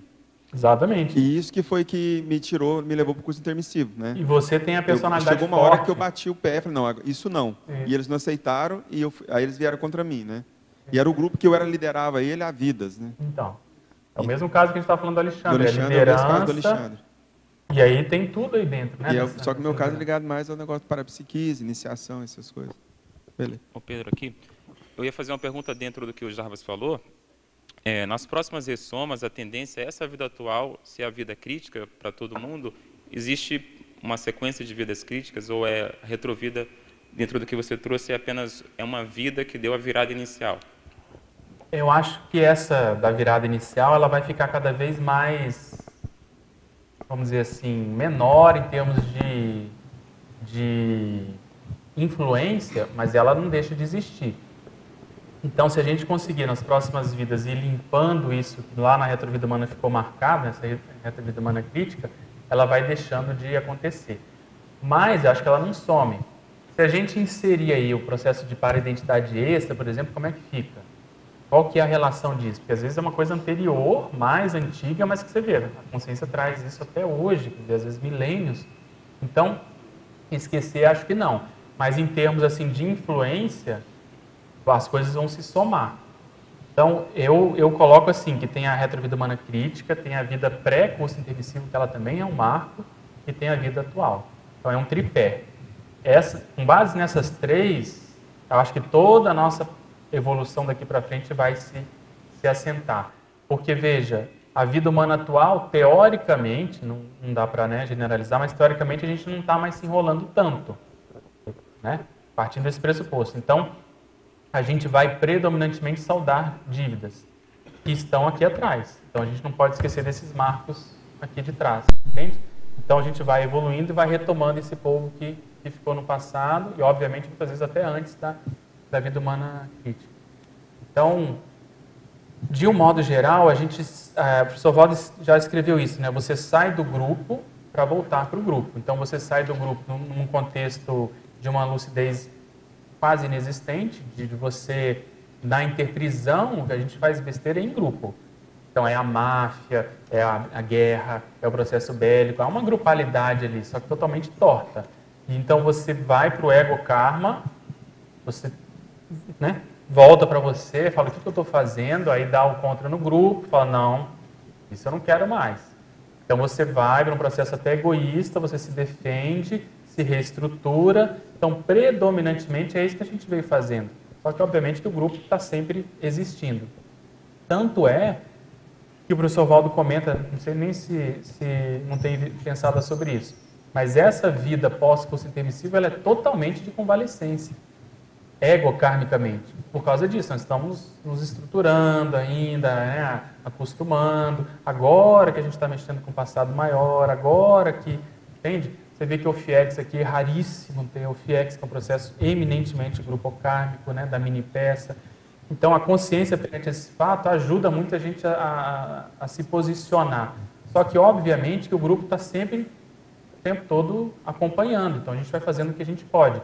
Mas o ego-karma assumiu uma predominância maior de reestruturação, ele veio vindo ao longo dessas vidas e ele vai, daqui para frente, se dissolver cada vez mais. Então, é um paradoxo. Você sai do grupo, volta para o grupo. Você tem vamos dizer assim, você se volta para o ego para você depois se, né, dissipar no próprio grupo, entre aspas. Né? Você fazer um egocídio lúcido, não perdendo a identidade, mas você conscientemente aumentando o nível de abnegação e fraternismo. Pedro, pois não? Aqui, eu, default. Desculpa. Desculpa, estou um pouco afônico. Você faz algum cotejo essa vida crítica 5 vidas atrás, mais ou menos 1500. Época de Portugal, também época do Nostradamus, lá na França, tudo. Eu não sei se chegou, o professor Valdo comentou alguma coisa nas centúrias, que provavelmente deve estar... Você chegou a pesquisar algo, não? Das centúrias especificamente, não. Eu coloco como hipótese que a gente, inclusive a gente vai mexer com isso ano que vem. Nós sabemos de pelo menos uma meia dúzia a uma dúzia de pessoas que tiveram vidas naquele contexto, do nosso grupo, né? Então, isso faz com que aquela vida, né, juntando esse fato das pessoas saberem que tiveram vidas ali, com essa informação da retrovida crítica há 5 séculos, com a hipótese da gente poder colocar uma como, né, juntando as coisas, quer dizer, aquela como sendo a retrovida humana crítica de uma série de pessoas daqui. Então, aí com base nisso, aí tem que estudar. É uma ideia que eu tenho pensado muito, que a gente teve há 5 vidas atrás, porque essa pós-curso intermissivo de agora já estava programada. Sim, então eu tenho muito tava essa ideia comigo assim, que o curso intermissivo estava programado, a gente tinha que se liberar para a gente tinha que ter fôlego para poder conseguir chegar no curso intermissivo um pouco melhor. Isso. Eu pensei isso. Eu corroboro também essa questão que você colocou da liderança, centrar na liderança, porque foi justamente isso. Quando eu vejo o meu momento de liderança, como exercia, manifestava e como chegava, era totalmente iguais às outras. Exatamente. E a que era diferente, por exemplo, a minha era pelo campo de batalha, né? Mas quando era diferente, por causa do contexto, aí você tinha que nascer filho do rei para poder chegar na liderança. Mas foi bem, eu corroboro essa colocação sua. Então, a gente vai fazer um exercício tendo por base essas informações, porque vale a pena lembrar, nós estamos aqui tudo na base da hipótese. É difícil generalizar, porque a consciência é complexa, é polivalente, tem N variáveis, então nós vamos apalpando e vamos pegando casos e, a partir dos casos, tentando estabelecer uma metodologia, né, uma condição mais abrangente. Professor Pedro, em tecnologia, página 8, a técnica da identificação da retrosenha pessoal. Já tive a oportunidade de fazer esse curso e foi ótimo. Por isso, gostaria de saber qual a data está prevista para o próximo. Tem aqui um folder da Consecutivos. Identificação da retrosenha pessoal, 21 e 23 de outubro, tá certo? Desse ano. Esse é um curso que a gente vai dar cada vez menos. Então, quem tiver interesse, vale a pena se programar. Quero aprimorar esse conhecimento. Poderia comentar a respeito, para que mais consciências possam se inteirar desse trabalho? A retrosenha é fundamental a pessoa identificar para justamente ela saber essa linha na qual ela vem se manifestando. Então, predominantemente é o quê? O parapsiquismo, a intelectualidade, o belicismo. O que sintetiza a própria holobiografia? Dentro disso vem um outro momento, que é esse que a gente está agora, de colocar assim o dedo na história. Não. Nesse contexto da, vamos supor, filologia, o meu nó-gode é aqui, ó. É na Grécia, é na Itália, é na França, é não sei aonde.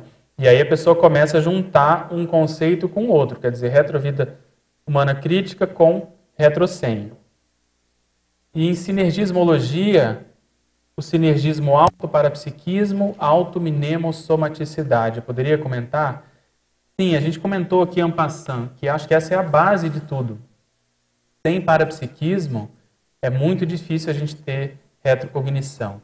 E é muito mais fácil, profícuo, muito mais positivo você atender uma pessoa que tem retrocognições, que já tem uma lucidez retrocognitiva maior, do que o contrário. O pessoal está falando aqui que o colóquio de amanhã, eu vou falar do Littré, né, das extrapolações holobiográficas, vai ser transmitido online e depois ficará... realmente vai ser transmitido? Tem que rever, fazer uma censura lá nas coisas. Mas estou brincando. Depois ficará disponível no canal da Consecutivos no YouTube. Vai ser amanhã às 3 horas. Isso já está combinado lá com a nossa equipe.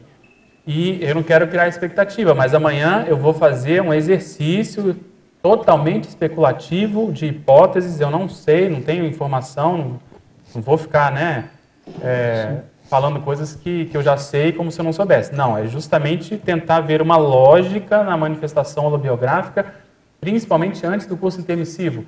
Porque, como a gente discutiu na quinta-feira, o curso intermissivo ele acaba sendo um viés, porque, né, a consciência vem se manifestando ao longo das vidas, chega no curso intermissivo, ela aprende coisas mais positivas, ela melhora, ela qualifica, ela muda o temperamento, muitas vezes, né, pelo menos dá uma boa qualificada, e aí isso dificulta, entre aspas, essa pesquisa do passado. É como a gente estudar a nossa manifestação na Conscienciologia e antes da Conscienciologia. Então, antes da Conscienciologia tende a ser mais pura, mais espontânea, mais, assim, até certo ponto, realista em relação ao nosso passado, né? Então, eu pegando o Littré, eu estou partindo do pressuposto que ele não tinha curso intermissivo e ele vinha se manifestando mais instintivamente com as coisas dele do próprio passado, né? Essa é a base. Professor, alguém quer falar? Aqui. Na página 9, na argumentologia, lá no parágrafo liderança, bota que a partir das aulas do curso intermissivo, né, começa a assumir a liderança evolutiva crescente do grupúsculo, pelo auto-exemplarismo tarístico. E aí eu queria colocar aqui assim, uma questão que eu venho convivendo, é esse paradoxo do auto-exemplarismo, ele começar a te distanciar desse seu grupo. Uhum. E assim... além de você ir perdendo o interesse ali do próprio convívio, você também vai perdendo o rapport com o grupo que você está convivendo. Aí eu queria, assim, se você puder falar um pouco disso. Isso é um fato, né? A evolução, a primeira abordagem, a evolução ela é hierárquica. Não tem jeito, assim, a Consex Livre é mais evoluída que eu e fim de papo, isso tem um distanciamento. Então esse é o primeiro aspecto.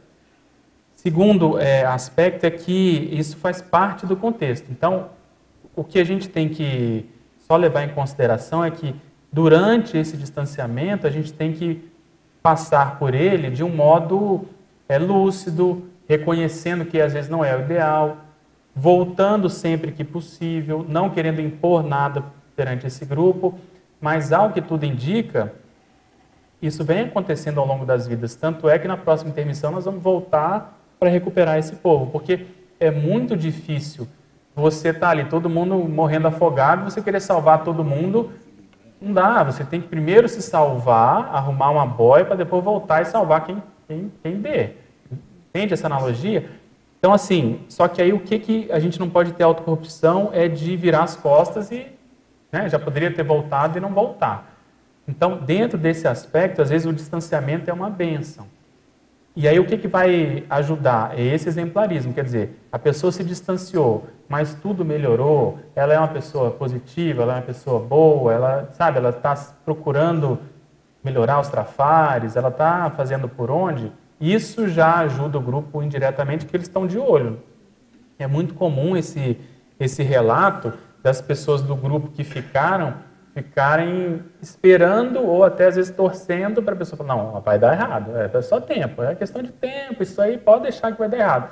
E o tempo vai passando e a pessoa só vai melhorando. Então tem uma hora que o grupo joga a toalha, fala, acho que isso não vai acontecer.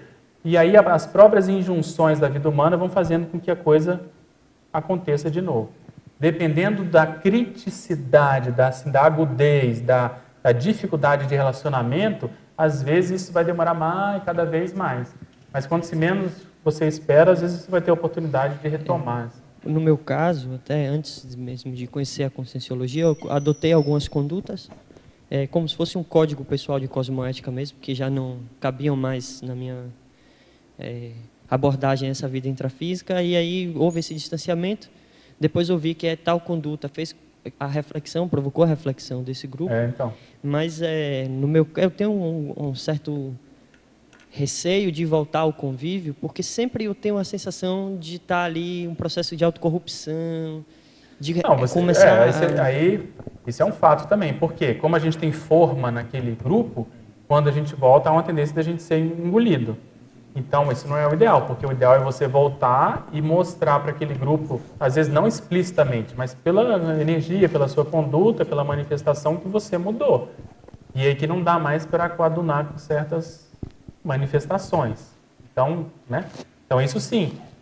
E aí entra essa abordagem. Tanto esse distanciamento é bom para o grupo, como é bom para a gente poder manter e solidificar neocomportamentos mais evolutivos. Então, isso acontece nas melhores famílias. A gente vai fazendo o teste. É muito comum, se não me engano até, que tem um verbete nisso, de fazer uma itinerância para o grupo, não é isso? Grupo kármica, e você é um laboratório, porque você começa a se ver, às vezes voltando no passado, às vezes infantilizando, regredindo certas manifestações, ou não. Ou às vezes você volta e fala, nossa, mas eu já melhorei mesmo, porque essa aqui é a minha prova, meu teste do ácido, o ácido teste. Porque eu voltei e eu já estou me manifestando como se eu estivesse, por exemplo, em Foz. Eu já não preciso desse distanciamento. Agora, joga isso em termos de Comunex. Foi exatamente isso que aconteceu. A gente foi fazer o curso intermissivo não Comunex mais avançada, mais bacana, mais tudo positivo. Há uma tendência natural, depois do impacto que aquilo gera, a gente começar a se manifestar melhor ali. Mas enquanto não tem uma vida humana para solidificar aquilo, enquanto a gente não volta para aquela outra Comunex mais, entre aspas, atrasada, a gente não sabe em que nível a gente realmente consolidou, honrou. Então você veja que mesmo extrafisicamente isso acontece. Mas eu acho que o fundamental é não perder a espontaneidade, entende? Não querer fazer a cabeça das pessoas, ou não vir com um tacape achando que descobriu a verdade, agora todo mundo tem que seguir. Não, isso tem que ser um processo natural de interação que as pessoas vão ver e você vai respeitar a condição delas e vice-versa. Eu falo mais porque eu vejo a importância do processo evolutivo em grupo.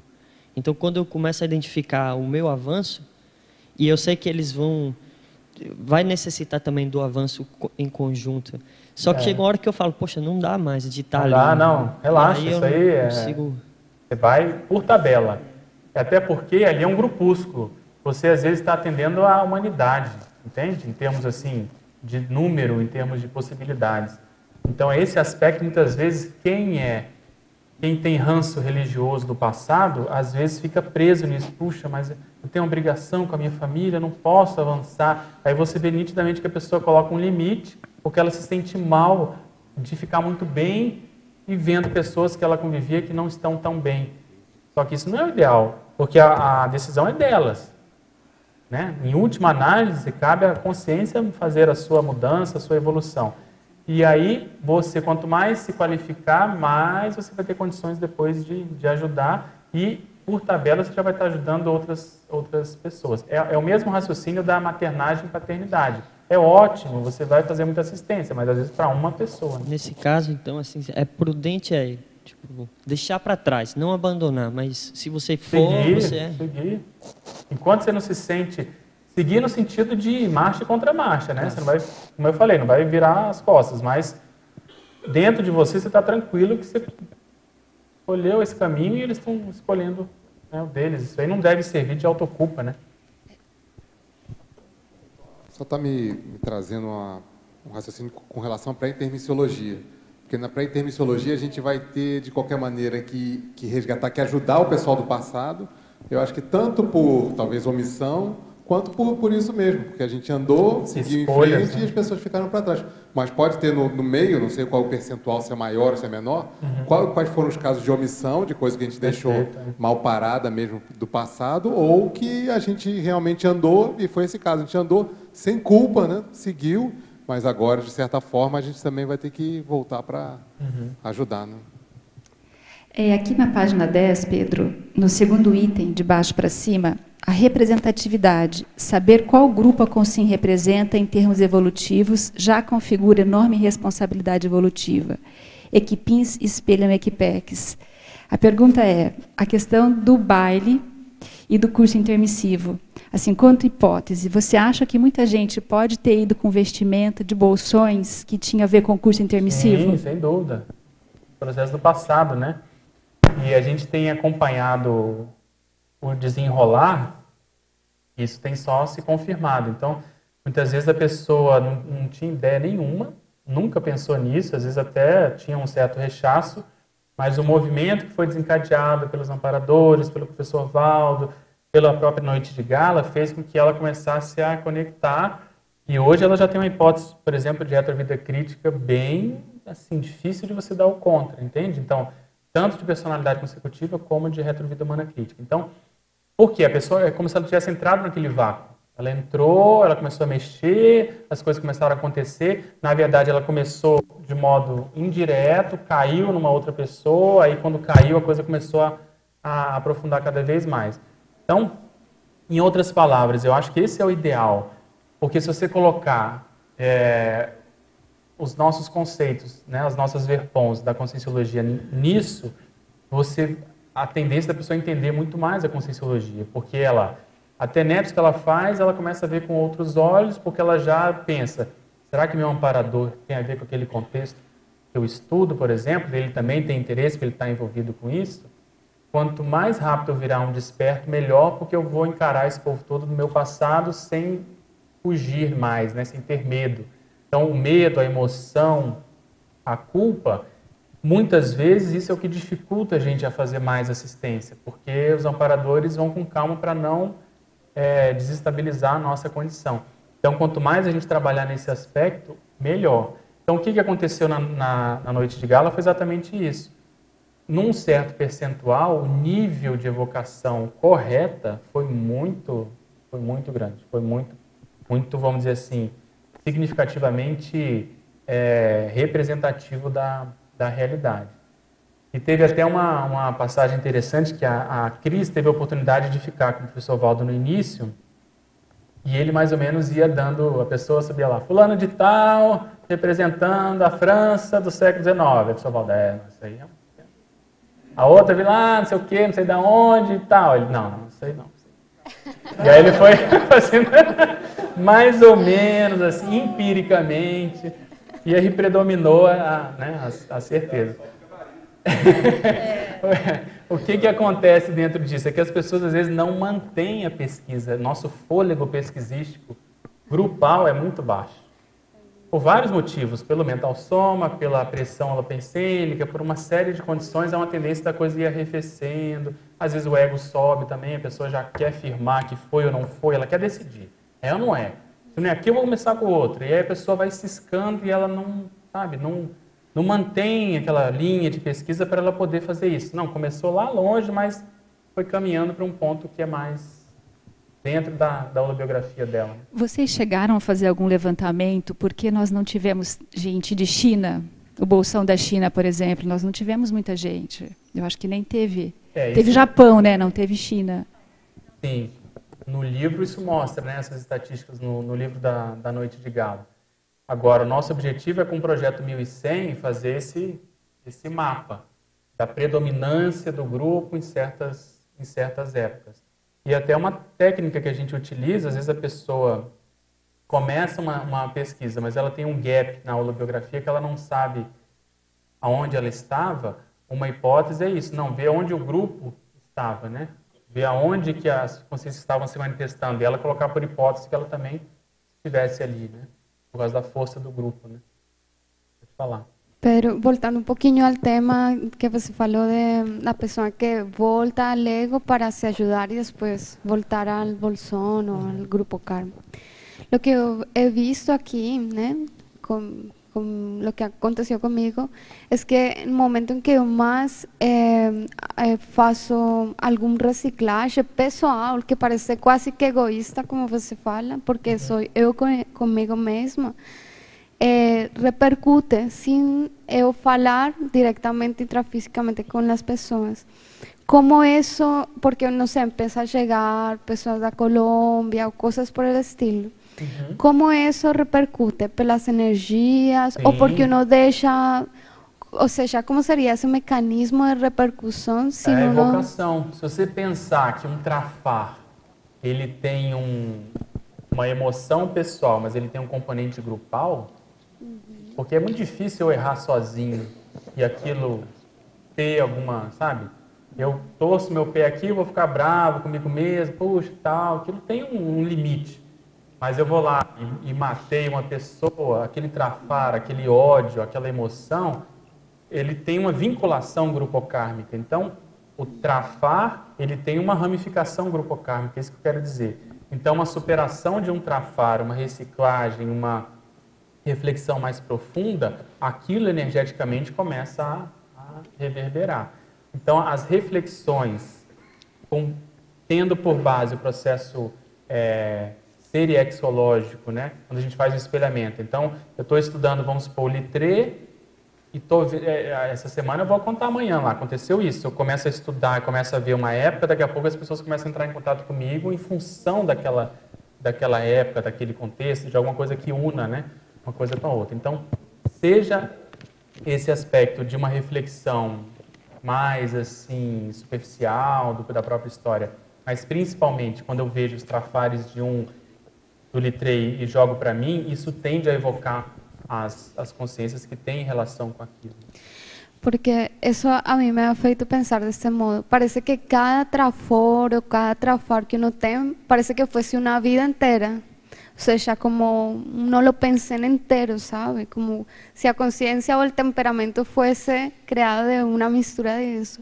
Porque você recicla um traço e parece que desliga de um grupo inteiro, sabe? De um não lo pensando como tal. De um não lo pensando, mas vai com calma, porque não é tão certinho assim, né? Sim, sim. Aquilo vai se sobrepondo, mas tem relação. Uma coisa com a outra, sim. Professor Pedro, em Pensenologia, página 7, segunda linha. De que maneira podemos acessar diariamente nossos holominemo-pensenes, objetivando informações sobre a nossa retroexistência marcante? Fazendo isso que a gente estava falando, reflexão. Você tem que parar e pensar e juntar as pontas da sua manifestação atual, buscando colocar isso, né, ao longo do tempo. Em Fatologia, página 7, quinta linha. Na sua análise, a retomada das mesmas tarefas em neocondições evolutivas nos faria cometer novos erros, nunca antes cometidos? Quem dera, né? Indicador de novo patamar de compreensão? Não. Era o ideal, a gente só cometer erros novos.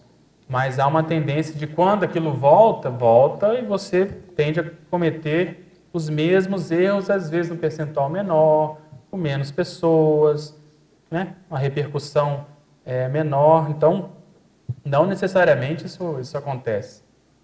Em Tecnologia, página 8, desde que, após fazer o curso de Belas Artes, eu tenho um gesto automático da escrita de uma assinatura que surgiu.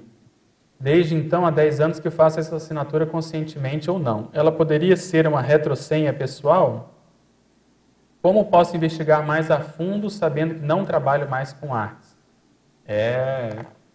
Tem que ter mais elementos, né? Você precisa juntar mais dados. Então, qual que é a raiz artística na sua holobiografia, por exemplo? Essa assinatura tem a ver com alguém, né? Não entendi se tem a ver com algum artista do passado ou não. Você acha que tem relação ou foi uma coisa que surgiu espontaneamente de você? Então, isso tudo pode acontecer, pode ter uma base holobiográfica real, mas eu acho que faltam mais elementos para você poder concluir. Professor Pedro, em Pensenologia, página 7, penúltima linha. Poderia explicar o confronto entre o Mater Pensene da retrovida crítica e o atual? Sim. Eu acho que vale a pena ver o livro do professor Guilherme Kunz, para você entender bem o que é que a gente está chamando de Mater Pensene, mas eu parto do princípio de que a matriz Mater Pensênica seja a mesma, né? O arcabouço do pensamento, do que move a consciência, do que movia a consciência, do que interessava, seja o mesmo, seja na mesma área, tenha a ver com as mesmas pessoas. Mas, como a gente comentou antes, isso não necessariamente. Podem ter outras situações que a gente falou mais cedo na tertúlia. Mas eu tenho como base isso. E, de qualquer modo, a gente até estava analisando um caso recente que havia exatamente isso. O Mater Pensene era um assistencialismo proveniente da religiosidade ou da religião. A pessoa já estava na Conscienciologia, já faz tares, mas o modo de fazer, se você, sabendo do passado dela na religião, você vê que é a mesma coisa. Ela quer ajudar as pessoas que não têm chance, que não têm oportunidade, as pessoas mais oprimidas. Então, isso mesmo no voluntariado conscienciológico se mantém. Então, é isso que motiva. A decisão dela vai em função disso. O que ela precisa agora é qualificar cada vez mais a tares, né? Em função disso, dentro disso, mas o arcabouço vai ser o mesmo. Em Parafatologia, página 7, sexta linha. Poderia discorrer sobre as retrocognições lúcidas enquanto vacina anti-Mesmex? É isso, a retrocognição te ajuda a fazer ou cometer erros novos, né? Não ter erros ou cometer erros que você já vem cometendo, porque você se vê naquela condição. E aí o que é mais impactante é você ver que às vezes se passaram 3 milênios, 1.200 anos, e você vem cometendo o mesmo erro. Então você, quando você lembra disso, há uma tendência da pessoa mudar, né? Dela se aprumar e fazer uma reciclagem mais profunda. Lembrando que mesmex é a mesmice, né? Aquela coisa de repetir uma coisa que já fez. Antagonismo, página 7. Favor explicar o antagonismo. Vidas encadeadas, automimeses patológicas. Uma coisa é você encadear uma vida com a outra de modo lúcido e crescente. Quer dizer, você escreveu uma coisa numa área que era o máximo que você podia dentro daquela área, vamos supor, lá da medicina grega. E hoje você escreveu uma coisa na medicina ou na área da saúde, considerando o parapsiquismo, considerando, por exemplo, a consciencioterapia. Você está na mesma linha, mas está numa linha crescente. E o contrário é verdadeiro. Você estava escrevendo sobre medicina lá, processo humano, de cura do corpo humano, e continua atuando na cura do corpo humano, escrevendo na cura do corpo humano, que está ótimo, mas o nível de renovação, se você for ver, pode ser muito baixo. Então, há um mimetismo maior. Esse mimetismo pode ser neutro, como nessa coisa, ou até positivo, ou francamente patológico, como é o caso da pessoa que fazia, né, cometia erro, besteira no passado e continua cometendo hoje. E para finalizar, poderia comentar a frase enfática? A retrovida crítica é profundo marco holobiográfico no périplo serexológico da consciência intermissivista, cujo saldo é utilizado como base para a concepção extrafísica da proex atual. Acho que é a síntese do que a gente vem comentando, né? É unir esses dois momentos da nossa holobiografia, e essa retrovida humana crítica, que pode ter acontecido há 500 anos, como tem-se essa hipótese aí, levantada pelo professor Valdo, ou até antes, e isso servir de arcabouço para a gente programar a nossa proex atual. Se isso é fato, partindo desse pressuposto, a nossa profissão, a nossa família, as nossas tendências vão ter íntima relação com aquele processo lá da retrovida humana crítica. Então, essa que é a nossa intenção ao fazer essa evocação aqui. Tudo bem? Alguma questão a mais? Está chegando o nosso horário. Eu queria agradecer a presença de vocês, os teletertulianos, e chamar os comerciais, por favor. Obrigado. Eu gostaria de passar um comunicado da Unicim, né, que na próxima sexta-feira, dia 24 de junho, feriado em Foz do Iguaçu, no Hotel Mabu Interludium, das 16 às 19 horas, nós teremos o colegiado de intercooperação, com a abertura da urna e o ranqueamento dos votos dos colegiáveis. conheceremos os 6 voluntários da primeira gestão do colegiado da Conscienciologia. É um momento histórico dentro da Conscienciologia.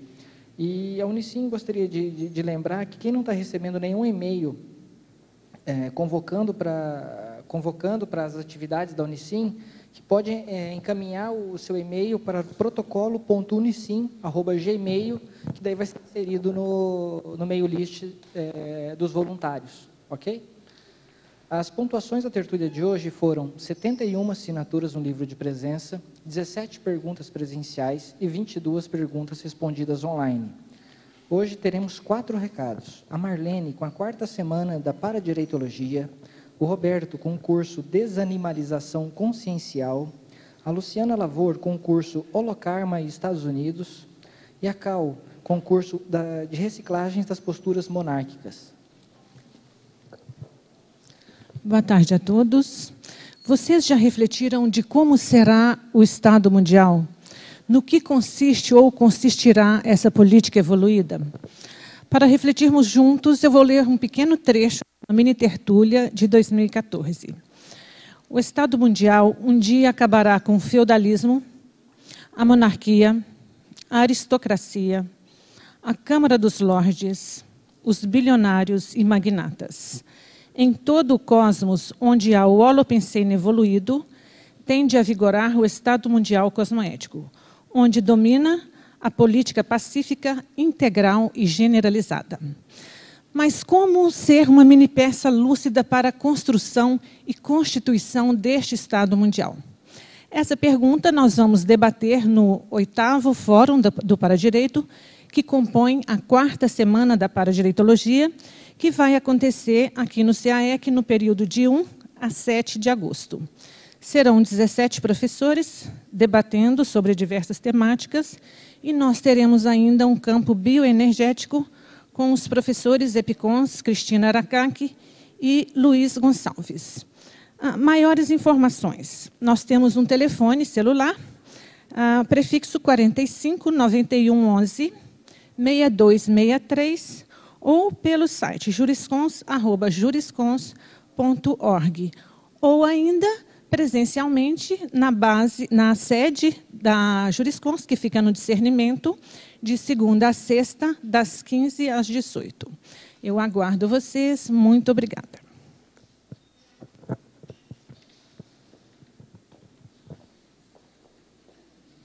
Boa tarde. Você quer mudar de patamar dentro da escala evolutiva? Você já se perguntou quais são os traços e a raiz do seu temperamento relativos à nossa manifestação nessa dimensão intrafísica que nos impedem de fazer essa mudança de patamar? Como que nós podemos sair de uma evolução embasada na seleção natural, de adaptação ao meio, e partir para uma seleção consciencial de mudança e transformação do meio onde vivemos? Característica dos amparadores extrafísicos que trabalham na reurbanização. Desse modo, a Bioconvívio convida vocês para o curso Desanimalização Consciencial, que vai acontecer nos dias 25 e 26 de junho, próximo final de semana, na sala da Bioconvívio, que fica na sala 207 do Discernimento, onde nós vamos debater algumas formas e métodos, técnicas, para sair de um temperamento baseado no medo, agressividade, impulsividade, instinto de autoproteção, manipulações pelo poder, para chegar até uma convivialidade cosmoética, hiperacuidade cognitiva, liderança maxifraterna e pacificação íntima. As inscrições serão feitas na secretaria do CAEC e maiores informações pelo telefone 3525-2652. Obrigado. Boa tarde. A Consecutivos realizará no dia 2 e 3 de julho o curso Estados Unidos, História e Holokarma. É um curso que vai tratar de 2 momentos históricos dessa nação, que foi a independência e a abolição da escravatura. Nesses 2 períodos, nós faremos também uma análise holocármica desses movimentos, dando início aí a um ensaio, do estudo do holokarma da nação americana. O curso vai acontecer na sede da Consecutivos, no Discernimento. Conta com 6 professores e as inscrições podem ser feitas pelo CAEC, no próprio site da Consecutivos, ou também com maiores informações pelo telefone 45 9121 0717. Aguardamos vocês. Boa tarde a todos, pessoal. Gostaria de convidá-los para o curso Reciclagem das Posturas Monárquicas, que acontecerá a sua 9ª edição, do dia 8 a 10 de julho, aqui em Foz do Iguaçu, no Hotel Mabu Interludium. A temática dessa edição será sobre a monarquia francesa. Mas a ideia desse curso é, a essência, trabalhar a nossa intraconsciencialidade, os nossos trafares relacionados com o temperamento monárquico. Nós teremos campo bioenergético, além das aulas sobre a monarquia francesa e oficina do temperamento monárquico. Para mais informações, entrar em contato na recepção do CAEC pelo telefone 45 3525 2652. Obrigada. Para amanhã, teremos o verbete Travão da Autoprojetabilidade, especialidade Projeciologia, e a verbetógrafa, a professora Tatiana Lopes de Freitas. Muito obrigado a todos e uma boa tarde.